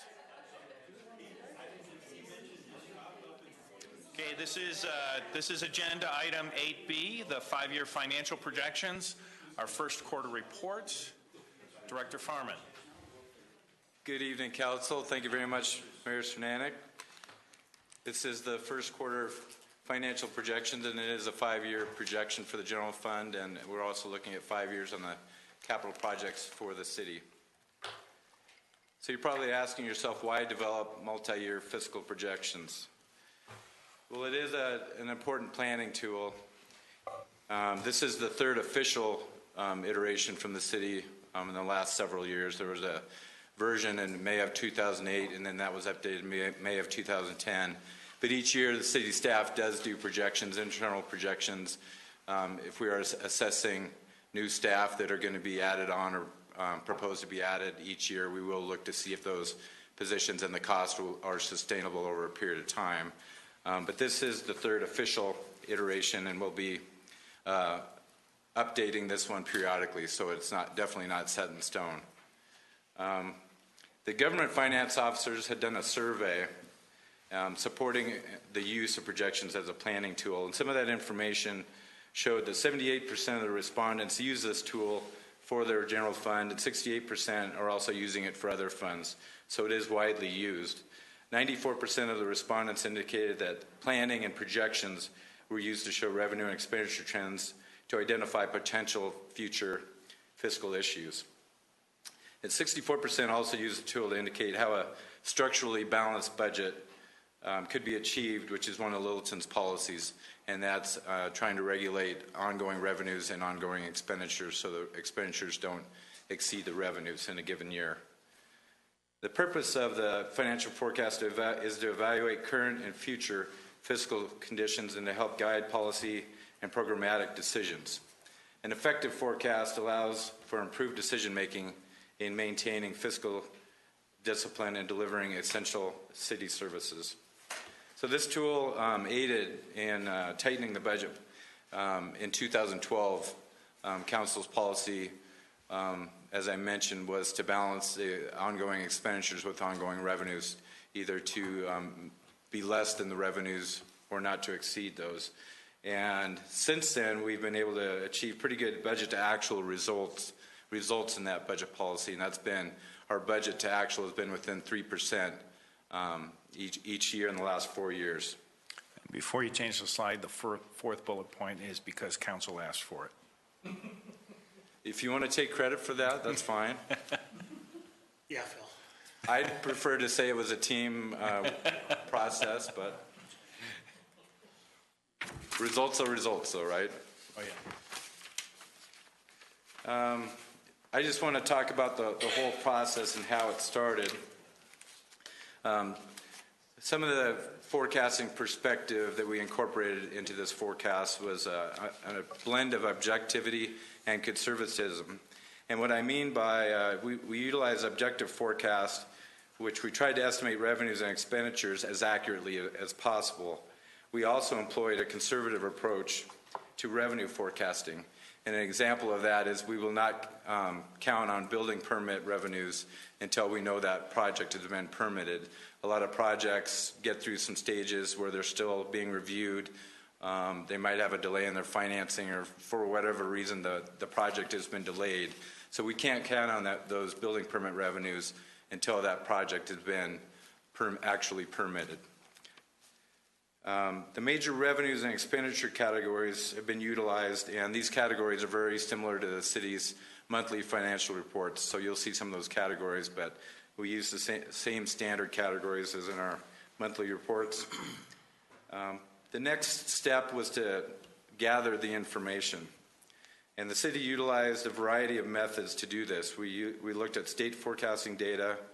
We looked at resources such as the Public Utilities Commission when they're looking at gas and electric utility rates and what rates have been approved. So we know we can count on those rates normally increasing. Sometimes they go down, but normally increasing. So we look at all those different methods and we incorporate those into our forecasting process. We also circulated all this preliminary information to our department team. We call it the executive team within the city, all the department directors, so they get a chance to review the information along with the city manager. And they also provided information on the capital project needs, and we'll take a look at that a little bit later as well. The fourth step in this process is to look at the preliminary data, review and analyze it to determine any consistent patterns. So we looked at that, looked at the historical data, we looked at the economic conditions, past and present, and then we looked at business cycles, demographics, identifying any anomalies which might be outlier data we might want to discount, and any other important factors that may affect the forecast. So there are a lot of different factors that go into this projection process. And then the last step in the process was the forecasting methods, and they were incorporated to generate results. So some of the methods may be qualitative, some of them may be quantitative, and we used a blend of those different methods. I talked about the Government Finance Officers Association. They have a lot of best practices, and they do a best practice for forecasting. And their analysis showed that simpler techniques perform just as well as more complex techniques. And I'm glad Councilmember Stallman isn't here, because I know how he loves those complex techniques in his crystal ball software. So I'm sure he'll have a comment about that, but we didn't use the crystal ball software. But these methods do include extrapolation, which is trend analysis for revenue forecasting. And we use hybrid forecasting, which combines knowledge-based qualitative information with the quantitative methods. Next, we wanted to define some further detailed general fund assumptions, which is a little bit more specific to the city and to the city's general fund, which is a little bit different than a lot of other cities. So we developed our assumptions. The first four bullets are related more to economic policy. We did not incorporate any catalyst projects, which might be Littleton Village as an example. So we don't have any assumptions that these big development projects are going to occur and when they're going to occur. So those are still what ifs. When we get closer to them being pretty much absolute guarantee they're going to occur, then we'll fold them into the model. But right now we don't have any big catalyst projects in the 5-year projection. You'll see that it'll be a little bit boring to that effect. We also assume the national economic recovery is going to be sustainable. We don't forecast any recession over the next 5-year period, so we hope that continues. Like I said, we did look at local, state, national forecasts, so we looked at all those different variables. Of course, there are a lot of different forecasts, but we took those into consideration. We looked at the council's budget policies that have been in the past. Operating expenditures will not exceed operating revenue, so I talked about that assumption. 5-year compensation plan, as Eric talked about, at $1.6 million, is folded in over the next 5 years, so you'll see how that affects the bottom line. And then we've got the 17% unassigned fund balance. We've got that folded in as a budget policy, and that's basically 2 average budget months of operating expenditures for the general fund. And then something the council has done over the last couple of years is transferring excess revenues to fund the capital projects fund. There are a lot of different capital needs in the city, so we have that as an assumption. And then I just want everybody to know that 2013 data was estimated at this point in time that the projection model was completed. So we'll update that too, because now we have a comprehensive annual financial report that's been audited, and we'll update that as we go along. I have to apologize. A couple of these slides are small. I know council, and we also have some handouts in the back. You have hard copies. You might be able to read that a little bit clearer. So I'm going to slide through some of these. We've got some narrative about more detailed assumptions for those major revenue and expenditure categories. I do want to talk about a couple of the big categories for the city. As we well know, in Colorado, we have sales taxes as a big factor for resources in municipalities, and Littleton is not different in that to that effect. When we look at the sales taxes over the last few years, the city average has been 4.1%, which is a little bit behind the statewide average of 5.9%. So we are lagging a little bit. But I think we haven't gone down as much either in the recession years, so we've been able to be more resilient in those bad economic times as well. Our estimate is based on a sales tax model that we projected, we put together this last year, and those results were pretty favorable. The model for this last 2014 or 2013 results was within 22% of the 2013 actual results.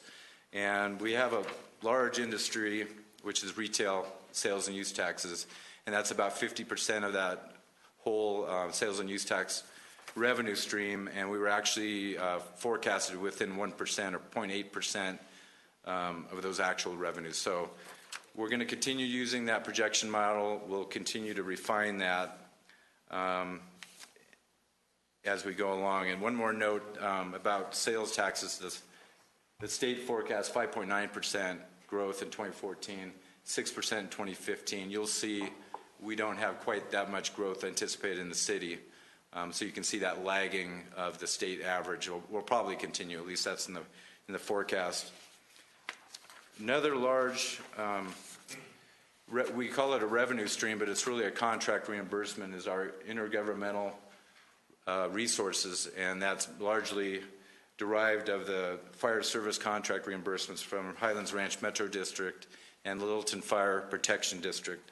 So this is about 25% of our general fund operating revenues on a given year. These estimates, you'll see on the other slides, these estimates are based on the contract formula, which is currently close to 70% of our expenditures for fire are reimbursed by those two districts. And so the city is currently responsible for about 30%. We also had some small fire costs, which are about $219,000. We consider them one-time costs in the 2014 budget. So we've excluded those in 2015 as we go along. So anything that we thought was more of a one-time expenditure, we have excluded that going forward in trying to make the projection model as accurate as possible. We do have annual increases in the fire department costs, and most of those are for personnel cost increases. And Doug, if I can interject here for a second, I want to remind council that for the 2014 budget, we had pulled out the fire costs because it kind of artificially inflated what it made our general fund look like. And so as Doug is discussing the projected increases, it's easier for us to pull out those numbers and do those increases minus the fire piece because it's not fully included anymore in there because obviously, as he just said, it's a contractual agreement, not an inflationary component. Thanks, Doug. Yeah, thank you very much for clarifying that. A couple of the large expenditure categories, the salaries, overtime, and benefits, basically compensation that Eric's covered. These assumptions are based on the Compensation Committee's recommendation. It's also planned to be phased in by 2018, so you'll see those assumptions go down after 2018.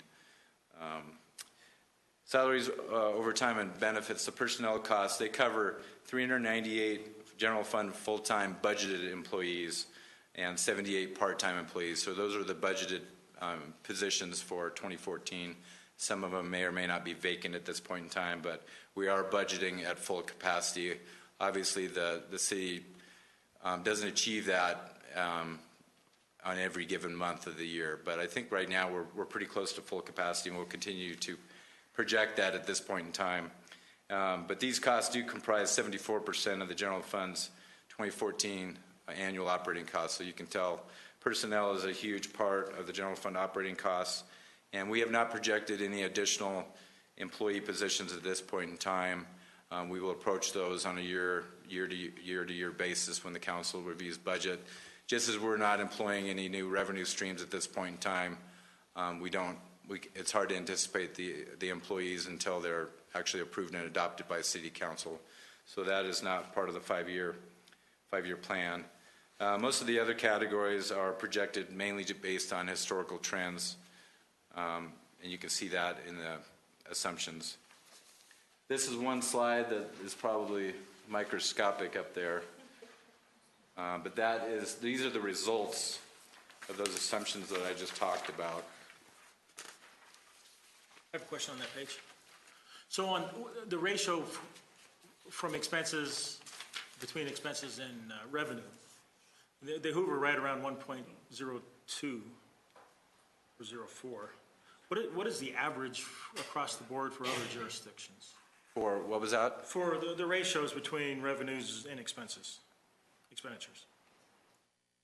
I don't have that average ratio. I could certainly calculate that, but we do have revenues, operating revenues exceeding the operating expenditures. Well, yeah, I know It's what gonna ours be are based on your numbers, so I was just wondering, but for the most part. Historically? Yes. Well, the last few years, we've been able to transfer quite a bit of money in the capital projects fund, so I'm sure the ratio's been well over 1. If I can clarify, you're asking about other jurisdictions' averages, Oh, other not jurisdictions, not ours. okay. I don't have that benchmarking data. It seems like we're usually right around 100 or 1.04 until we get to 2018, then we'll break even. And that's just because it's way out there, I guess. Yeah, The question is how do we compare to other jurisdictions? Yeah, and I'm not sure. I'm going to look at Doug to clarify, but I think it's so different on how different municipalities may budget and what they include and what they couldn't. But I mean, it's certainly something we could look into. I'm looking at you still, Doug. That's exactly what I was going to say. I think it's a fair question. It's hard to find a municipality that is very similar to yours, number one, and then you've got the whole fund design with the general fund. Are they a full-service city? Do they have a lot of fire employees? Do they have a lot of police employees? I would still be curious as to library and museum, which we have in our general fund. So we could certainly get you that information. I'll do the best to filter out some of those comparable cities for the council to look at. Yeah, I don't want to do any brain damage. I would say on next cycle and report, it would be a good thing to have and include what is happening. But my comment on sitting on one of the CML committees or ad hoc groups is that it varies quite a bit by jurisdiction. Some will choose to dip into reserves for like a special project or something like that, and they'll take their reserve down a level. So you're going to see some fluctuations based on their philosophies, where we've pretty much said hold to our revenue and keep the expenses there, and at least at this point in time. And so you'll hear my later question, so I'll tee it up for Doug, which is what are some of the discontinuities that might change? For example, if we decide capital infrastructure and we want to move that apace, how do we want to do that? How are we going to pay for that? I'll put it that way. Very good question. And actually, Mr. Valdez, the auditor, our annual audit firm, is going to be coming in on July 15th. They have a special report. It's called Beyond the Numbers. They're going to be showing council some more ratio data like you're talking about. So that information might be present in there. They're going to be benchmarking it with some other cities. So that'll work for me. If they don't answer all your questions, we'll be sure to do some follow-up. Excellent, thanks. Councilmember Beckman. Doug, I got really lost in looking at that, but I was familiar with most of the columns. But I couldn't find debt, like COPs, or if it's a capital project that is, say, 5 years out, because it was phased, like the cost of a piece of fire equipment. I can see it maybe a first year, but it's projected out 2, 3, 4, 5. And I guess my goal would be to be debt-free, and so how do I research that with our projections?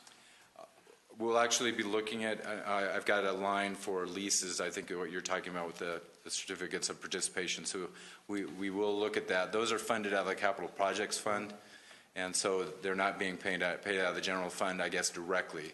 I guess you could say possibly indirectly, since the general fund does sustain the Capital Projects Fund with those transfers.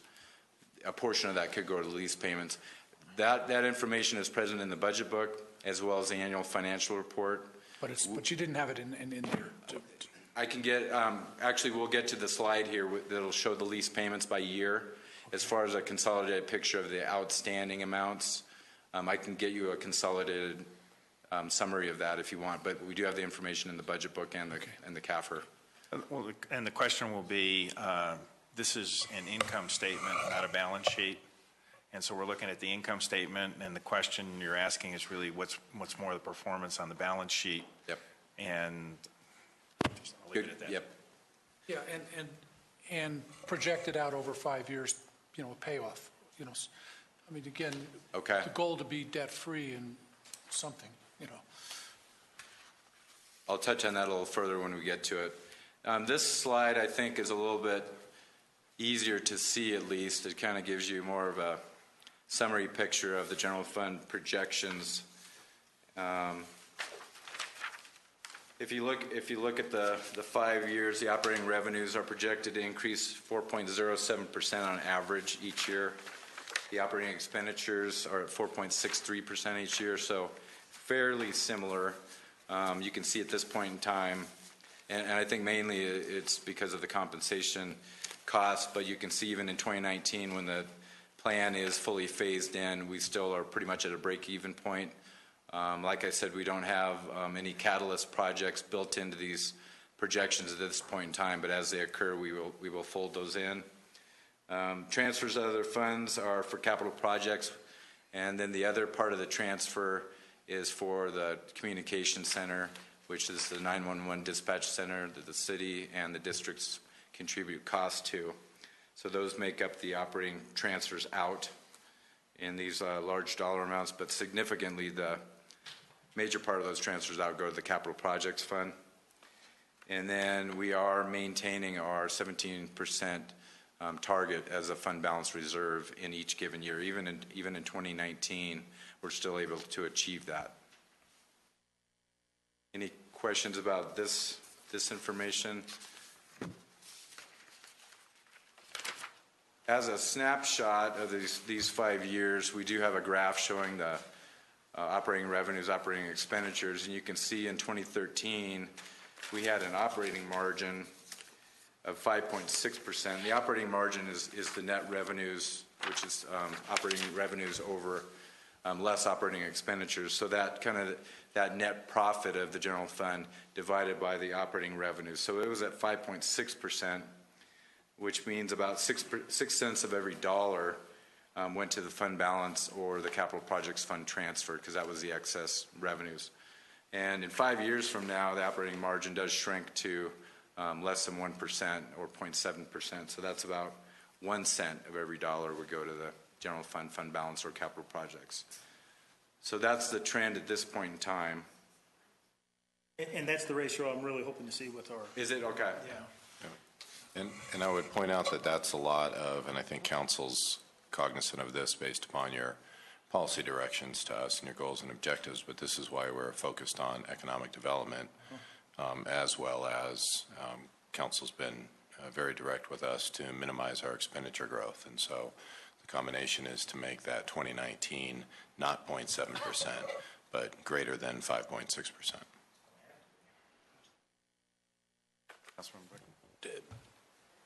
This is a little off the discussion, but I think it's a 5-year projection. We're doing the study of our roads, and we're going to have a sense of what's got to be done and versus what could be put off. I would guess, if I was a betting man, that there's a lot that's got to be done, and that we'll have to reevaluate what's going into roads. So that's the kind of thing that just kills this projection. We understand that. Is there a way that we could take a look at in our projections for 5 years, red flags, whatever they are? And I think certainly road repair and sidewalks and those issues are one of the red flags. Well, what you're going to see is the need to push that red line down as much as possible to allow that transfer. Exactly. Which that's operating costs, which is why we have for several years been talking about what are the discretionary and non-discretionary actions by the city and the services we provide to the community, because we have the mandated service deliveries and then we have the non-mandated and those discretionary ones. It gets into raises, the value of the employee's assets to the community and to providing her services. But it's really, you either got to increase your revenues or you got to decrease your expenses, because it's that differential between those two lines that transfers into the capital fund that allows us to maintain the assets of the community. And we need, I mean, you're absolutely right, Councilmember, we are going to see the needs in the capital go skyrocket through there because we have never done a comprehensive analysis of our assets, ever. And that's what we're undertaking. We're starting with the streets. Council approved almost $500,000 for sidewalks this year, and if you look at the map, I think it's online now, you know, it's 1/50th of our sidewalks, or I'm making that up, but it's a tiny percentage of the sidewalks, and luckily they're not all in awful shape, but they're definitely going to need work. And the information we want to provide you is, I mean, it's going to be a huge number, not chewable bites, but you can provide some policy direction about what those relative priorities are, and we can look again at the services provided to the community and what is core and what is not. Just for sake of discussion, when CML a year ago, the City of Golden made a presentation where they used some of this information, and then they talked about protecting the infrastructure was the title of the course. And when they were done, they realized they really were out of money, you know, to do what it was that they thought they needed to do, and they used it to justify a bond. I'm not proposing that at this time or anything, but I'm saying that was the kind of direction that it took one city that made a presentation. And that's part of, I think, that policy direction. Once you have that information, whether it's the, you know, the cost of the irrigation system repair long-term, I can't remember how many buildings we have, but it's like 36 different physical buildings that we maintain. Once we can put all of that information to you and the relative timing of those capital project needs, then you can make, again, those policy decisions. Increase the revenues or decrease expenditures and go into the voters is certainly an option that a lot of communities have gone to. We have deferred maintenance, as you know better than I do, for years and years and years. And we are in a redevelopment mode, not a new development mode. And you just can't go to those developers and say, we've deferred it. We'd sure like it if you would repair it. And you see that in the impact fee numbers that we have. Those impact fee numbers are respective of what our investment has been, which is not on par with many of our communities, to go into Councilmember Valdez's question about revenue expenditure ratios. And I was just, as I was looking up the forecast for the country over the next few years, it's going to be nowhere near like it was in the 90s. And yet our expenses are cruising up. That's why we've got to get the economics going. Yeah, and we were very cognizant, and I'm just duplicating what Doug already said, is we did not put the future projects in there because until they're built, we don't want to, we'd rather be conservative in the nature of what these numbers look like. Now, as soon as they pull the trigger and they're actually in the ground, we can plug those in, and it could look significantly different. But at this point, we want to be real about what we think the numbers are. And Councilmember Beckman's correct. We need to add another slide on here, which is the capital projects needs, and then show what those transfers do between a 5.6% and a 0.7% to fund those capital needs. And if I were a betting man, I too would say that. We have a slide for that, Michael. All right. Thank you for the segue. I'm here for you, my friend. But before that, you said once a project's online, you've included it. So we have the redevelopment of King Soopers, and we also have the brewery coming in with potential revenue sources. Are those included in the projections at this time? It's been, yes, those two are underway, so those are built in. That's correct. King Soopers and Breckenridge Brewery. So you're right. Once they are permitted, they're underway, we do factor those in, because I think that's more than reasonable. Any other questions about the general fund before we move to capital projects? Yeah, just a note of potential discontinuities in either direction. One is I'm just hearing a lot of sensitivity to what happens with sales taxes, hence ED related to sales tax revenue is an important item for the city, right?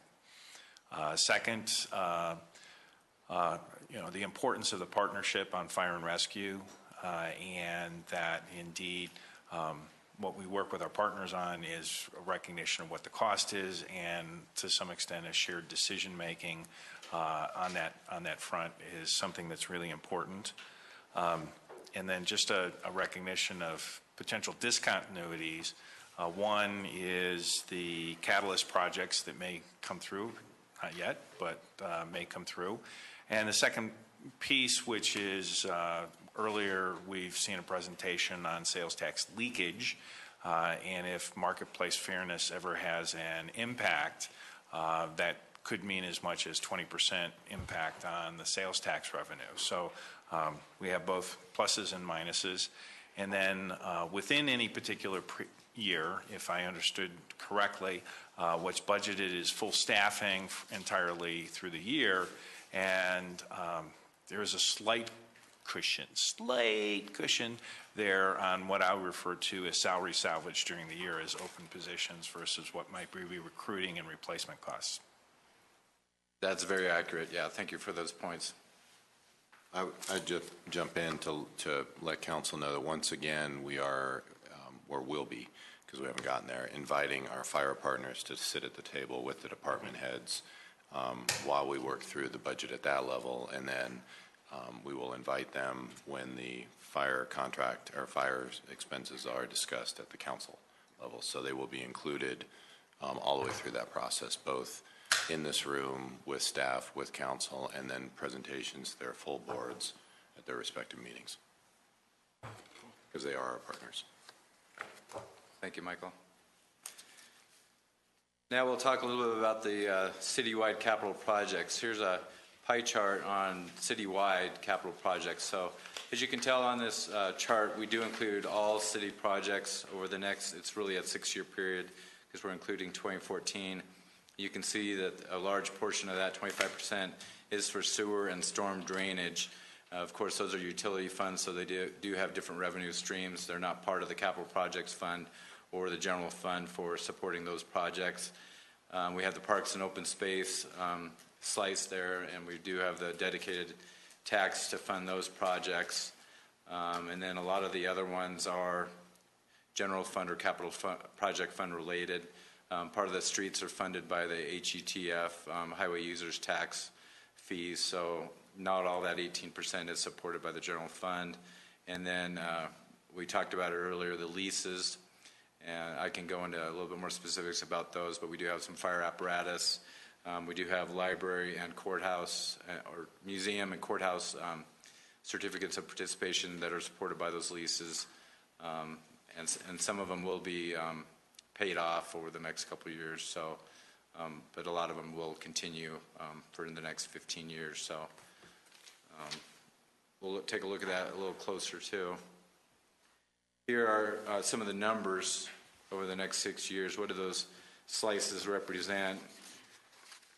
So you can see it's close to $60 million is what we're projecting. And as we talked about earlier, we're still in the middle of the street and sidewalk study. So I imagine those numbers will go up. We don't know by how much. Right now we've got about $11 million in there for streets and sidewalks. Those are likely to increase.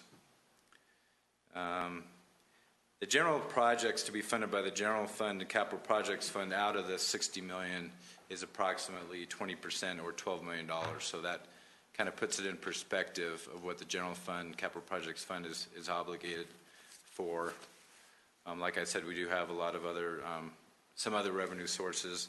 Some of the apparatus will be funded by the fire districts and so forth that are housed in those fire stations in their jurisdictions.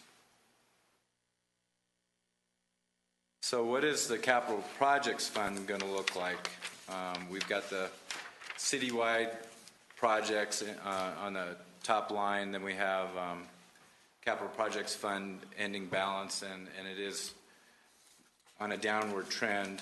The ending fund balance for the capital projects fund was $9.4 million at the end of 2013, and it's forecast to be about $2.9 million at the end of 2019. So you can tell there are a lot of capital projects needs currently in place.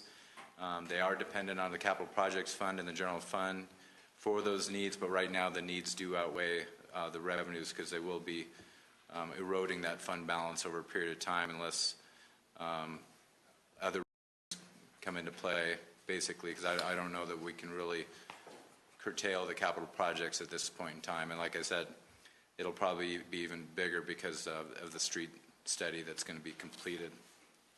Yeah, I just wanted to remind council, these do not include some of the real numbers that is still being worked on, namely the street being the most significant one. Any questions about this information?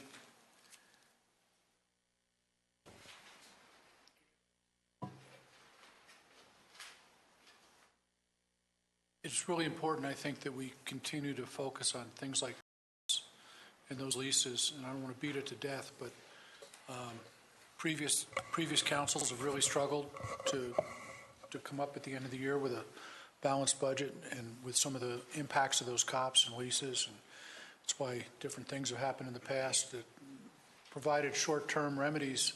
We can look back and see those of a $500,000 or $1 million a year, several different years that got them through 2008 to 2012, but that isn't going to be the way it's going to be for the next 5 years, I don't think.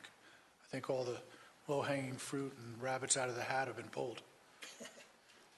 Yeah, one good note, in the budget book, we do have the debt service, scheduled debt service for the city, and we have 3 leases, the ladder truck, the fire engine and medic unit, and then the police radios. So they will all 3 be paid off by the end of 2016, so that will at least be a good start.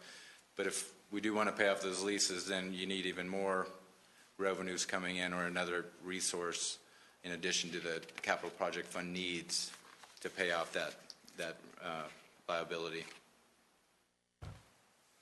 The remaining balances on the courthouse COPS is $1.985 million, and for the museum it's $8.16 million. And so that was at the end of 2013. And that includes the shops. There's the shops in that. There's a fleet maintenance piece of that too, that's correct.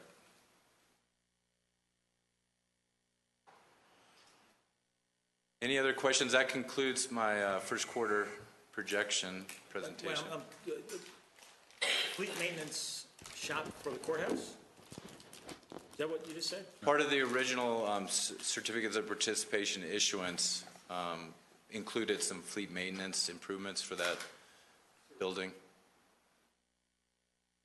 Councilmember Cole? I think that's what you were referring to.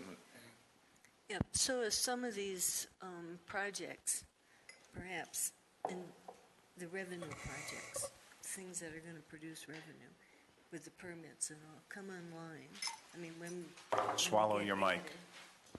When they get added, can we get update on all these things? Yeah, I believe we were going to try to get in front of you quarterly on this. Yes. Okay, and I'd suggest that the things that have separate revenue streams, like the open space purchasing of that be split out separately so we see what's really going to be putting the demand on the kinds of projects we hope are coming online. Speaking to the capital projects list? Yeah. Okay.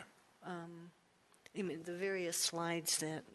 Well, early ones were just general funds, so did not include the restricted funds. Right, but he did have in that one ball or yep, whatever was... on the capital side, yes. Yeah, okay. I think it just helps us and citizens see what the demand is, particularly on the revenue streams for from property and sales tax things. Duly noted. Thank you. You bet. And a question for next quarter would be to include an element around how the city performs in a rising inflation environment and how our sales tax revenue either lags or does not lag under that kind of an environment, giving that's a distinct possibility. Okay, we will include that factor as well. And just one last comment. I think we talked about it. It's not a static projection. We're going to continue changing it, updating it. So even for the preliminary budget, you might see a whole different set of revenues. And I mean, it won't match the first quarter projections because that will be changing and updating depending on what the trends are and what the economic cycles show. So You're talking about spreading it different? I mean, the dollars amount, total dollars don't change. Right. So you're just talking about spreading. Well, no, I mean, in total, that will fluctuate. It's going to be dynamic. It's not going to be, the numbers aren't going to be static. No, the budget is set. Oh, I'm just talking about the 2015 budget. I'm sorry. When you meet in September and you see the city manager's budget, even from the second quarter report, it might be different. The revenue. Okay, you're talking about an unapproved budget, so. So it'll continue to be updated. So you're not changing existing approved budgets? Right. Thank you. Thank you, Doug. All right, thank you, council. Okay. Council, now we move to comments and reports. First up, City Manager. Thank you, Mayor. First, I wanted to let folks know, if you weren't in the room at CML, that Council members Cole and Beckman were awarded the fundamental level of the ongoing continuation credits by Colorado Municipal League. So nice job on that. Good job, guys. 30 credits. I think prior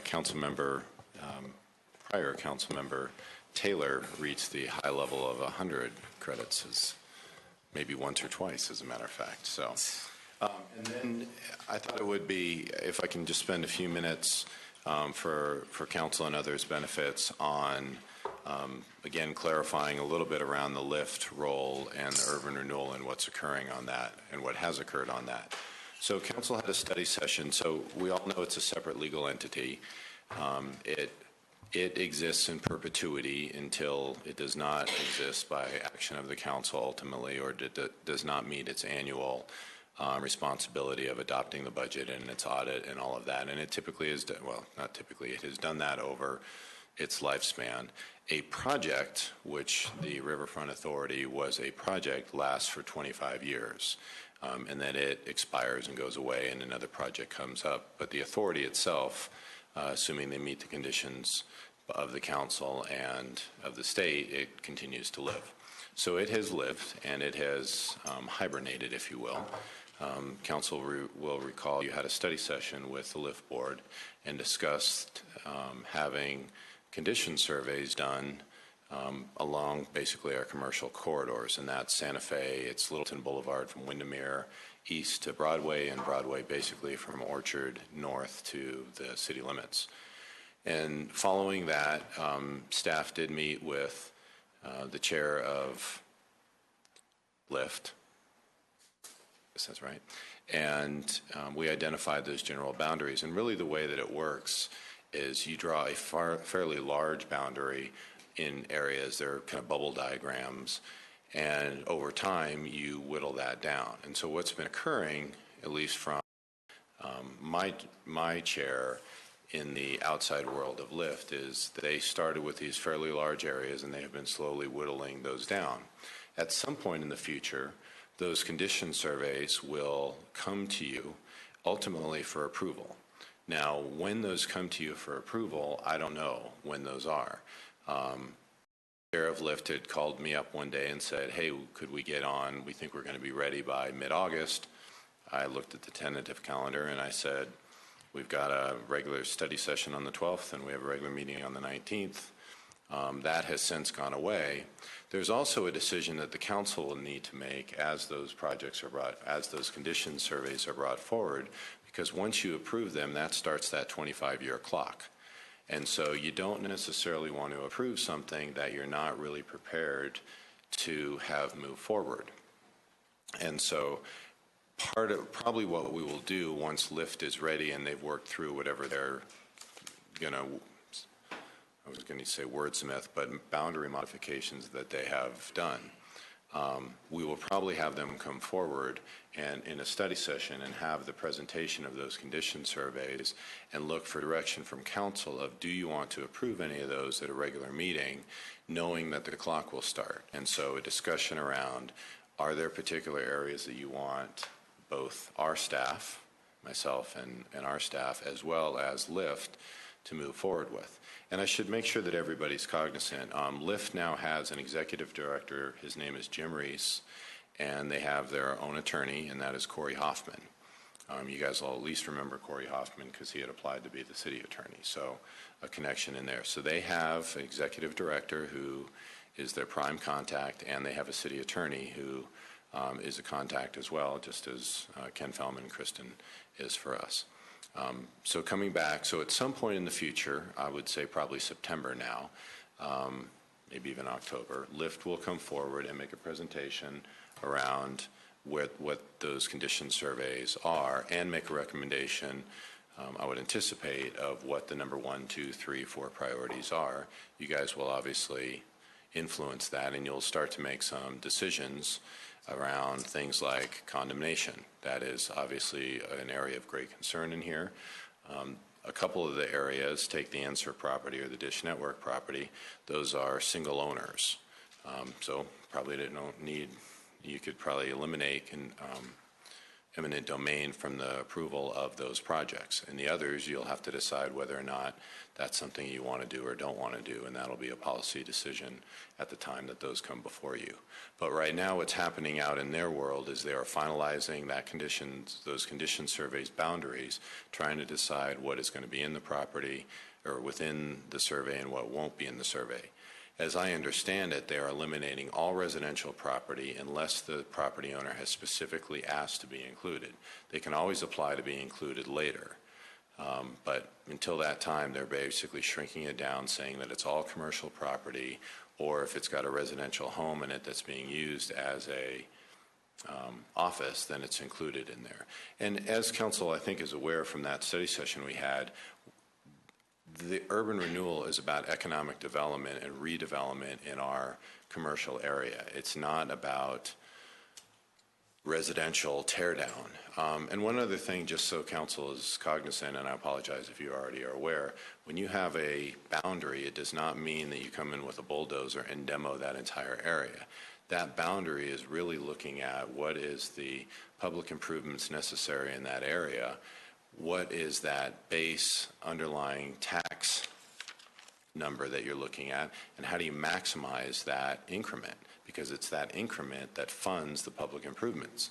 And so you may be including properties not more from a mathematical status than you are because they're going to be included in some redevelopment. You could have a large area and only redeveloping some portion of it. So it's not a clear-cut pine beetle type of scenario. It's more of a, we're looking at this from a mathematical equation, pushing that TIF down as low as, well, trying to create the increment as great as you can. So that's, to my knowledge, that is what is occurring out there in LIFT.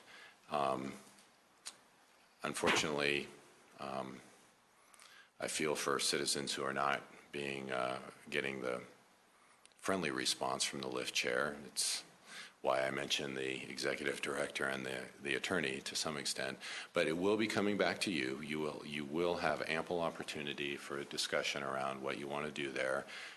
Probably well in advance, I will be talking to you about what's happening on some of these properties, because it's not stagnant. These properties are not sitting stagnant, waiting for us. We're waiting for LIFT to take some action. There are people looking at these properties. There are contracts being done. There is due diligence occurring.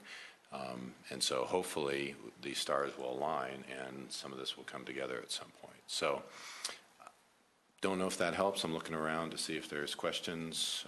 But if that gives you at least a brief snapshot of where we are, it'll come, June, 2 to 3 months.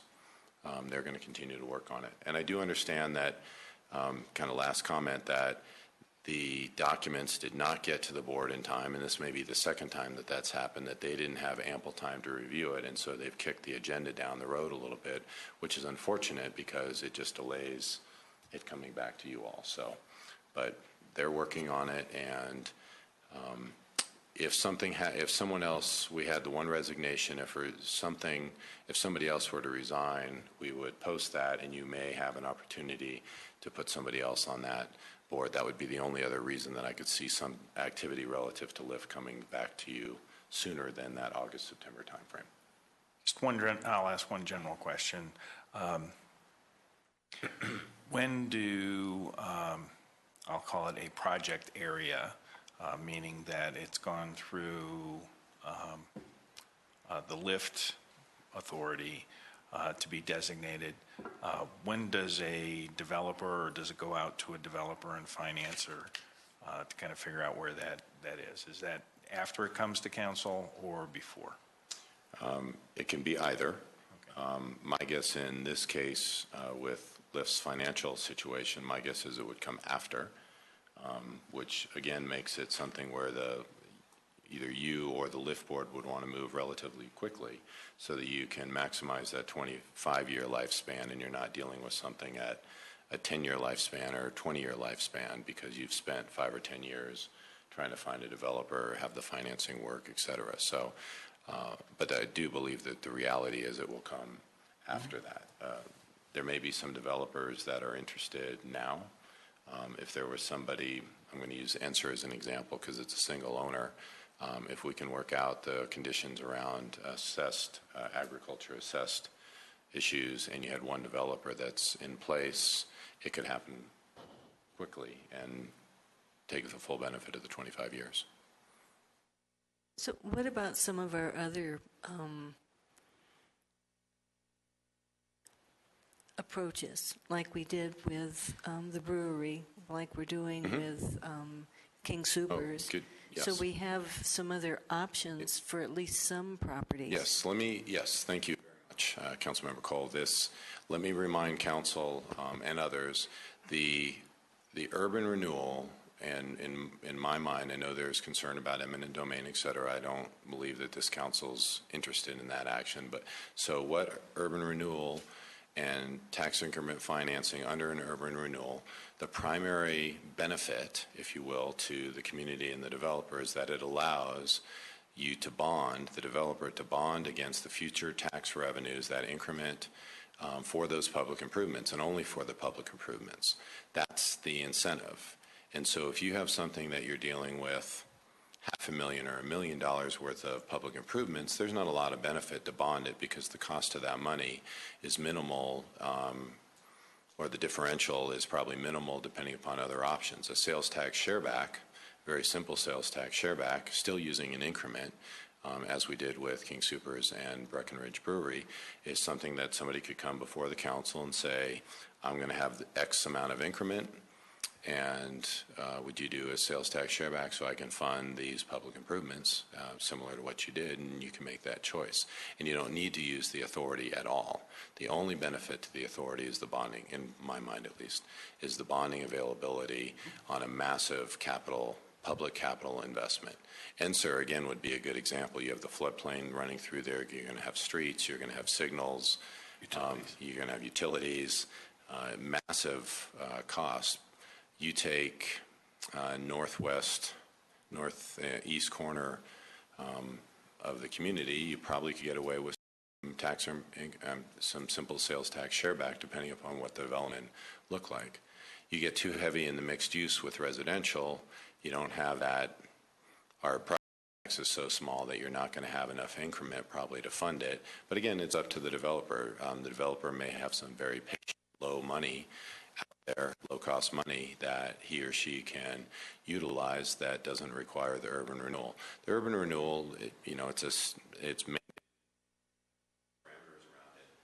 mandated in state law, and it's a financing mechanism at the end of the day that a developer can avail themselves of. That was it. Thank you. Thank you, Michael. Councilmember Cole? So thank you for all of that. One question. What is the status of the written response to the issues that former Mayor Clark raised at a meeting earlier this month? I don't believe we were taking any further action. Well, I have requested one in public, and nobody said otherwise. I did. Yeah. I called the question. Right, but we did agree that we would get a response either from the assistant attorney or attorney. So maybe help remind me, there was one question relative to the use of the funds. Right. Is that what you're referring to? And So- I think there was a few questions, and my concern was there were some legal issues, I thought, raised in some of his questions. Okay. And so, since I can't remember if he gave a written copy of what he said or not, but Yes, we have maybe could have someone look at that, because I really would like a written. So the city attorney had originally held to the attorney-client memo that was provided to the council. We passed the question about the use of the funds to the attorney.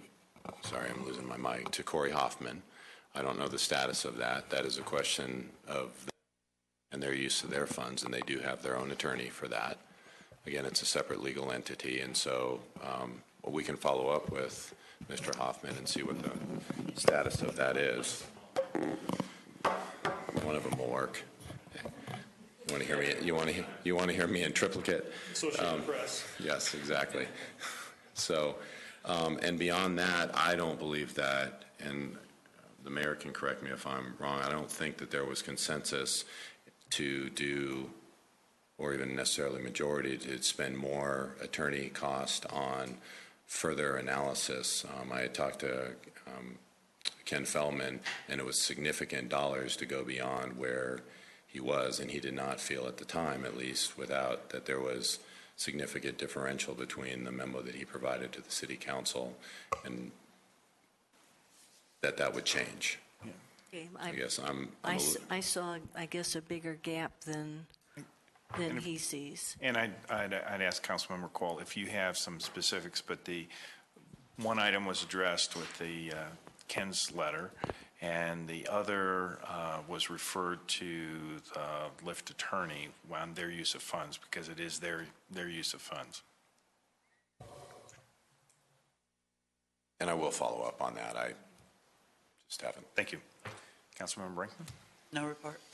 Councilmember Stein? None. Councilmember Valdez? I do. The Littleton High School girls basketball team won a state championship here recently, not on the basketball court, but they did win the Les Schwab Award for the High School Athletic Association for state academics. So they were a very good, did a very good job in their academics, and that's better than performing on the court. Also, we have from Littleton High School, we have Stacy, and I hope I pronounce this wrong, Zupa, who is also, besides being the girls lacrosse team, one of the stars on the girls lacrosse team, she's also one of the a top scholar as far as athletics, and she was also been awarded the Walnut Hill Scholarship, which is a prestigious scholarship that goes to athletes.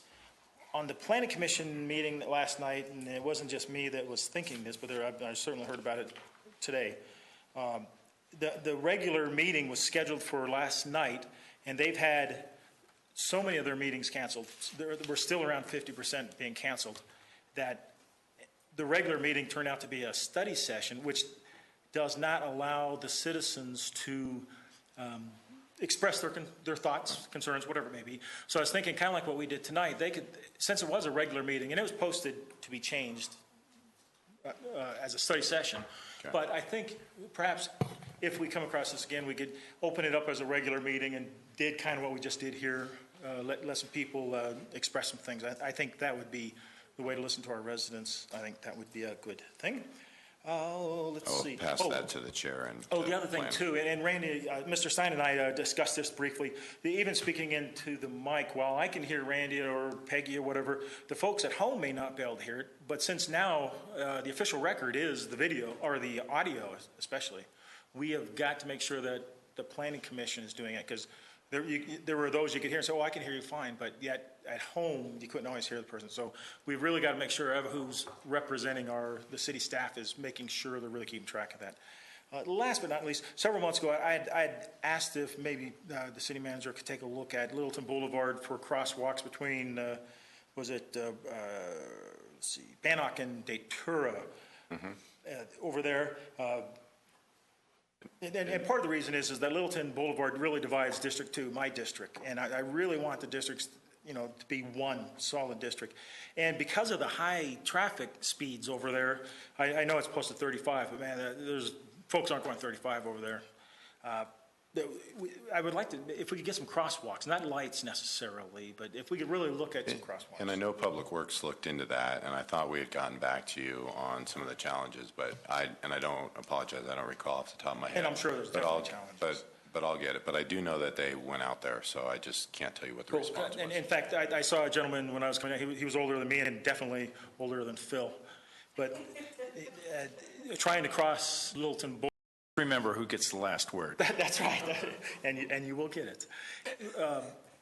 Part of the issue with crossing between that little span there is that there's islands that block you from going. So many of those islands you have to climb up on top of just to get to safety, because you can't make it all the way across one shot. So if you could have the safety folks take a look at that, Yeah, I sure appreciate I'll it. get the info from Public Works I really and pass want it along. to, that's such a barrier for District 2, and I really want to see what we can do to help that. Okay. Thanks. That's it. Thank you. Mayor Pro Tem Beckman. Not to do piling on, but in talking about the Planning Commission, I talked to several people who thought that maybe canceling a Planning Commission meeting was not as good an idea as providing training during the meetings when they don't have something to do. And they were talking to me, they'd been on the Planning Commission, they talked to me, for instance, take a previous action that is now colder than cold, and they could talk about it, they could go through the process and help orient the newest members to a complex project using a past one as a training. Great idea. I think it would help them come up to speed. There's a lot they need to be doing, so just pass that on to you. Absolutely, thank you. I want to talk about, block party. We had a block party, another great event in Littleton. It's just every time you talk to people, they say, what a great place. Every time they come for something, they're impressed.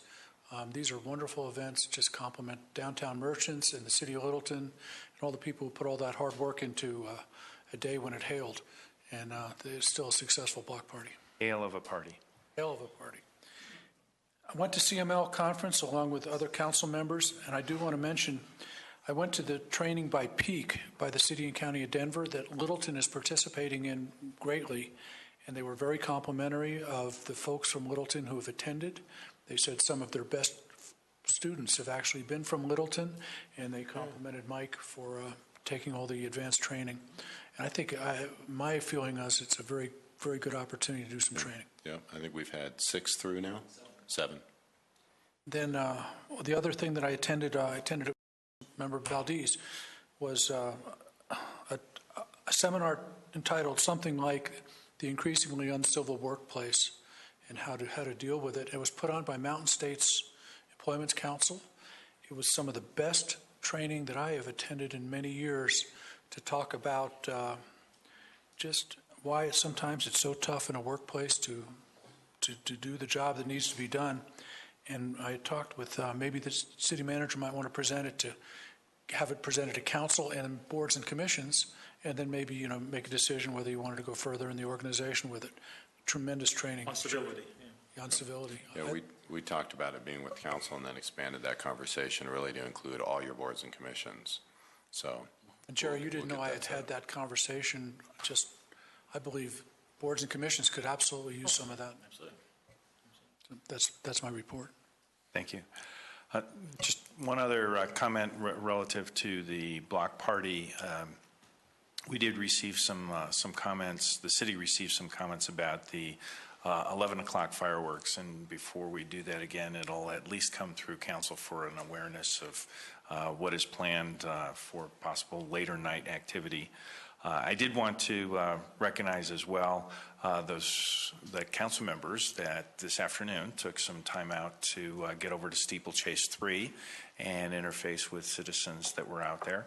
And I know I appreciate you taking your time to spend some time with the folks out there.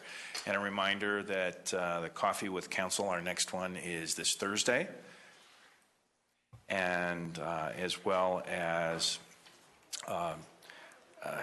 taking a look at the Dr. Cog agenda. I'll give you a better update, but tomorrow should be a very interesting meeting because it's dealing with the projects in this next tip cycle and going through that. And thank you all as well for your good thoughts passing or being shared with the Stallman family, and appreciate that. So without further ado, Coffee with council is which two members? Me. it's Me and Bruce. The Bruce's. right. And if there's an issue with Bruce, we'll find a way to make sure we can. Okay. Yeah, So and he was going to let me know. And then Thursday night, boards and commissions. And then, yes, and then Thursday night, we'll see all of our boards and commissions, 5 o'clock, be there, be square, and we'll have some fun. Good. All right. With that, thank you all this evening. We're adjourned. If someone can't make it,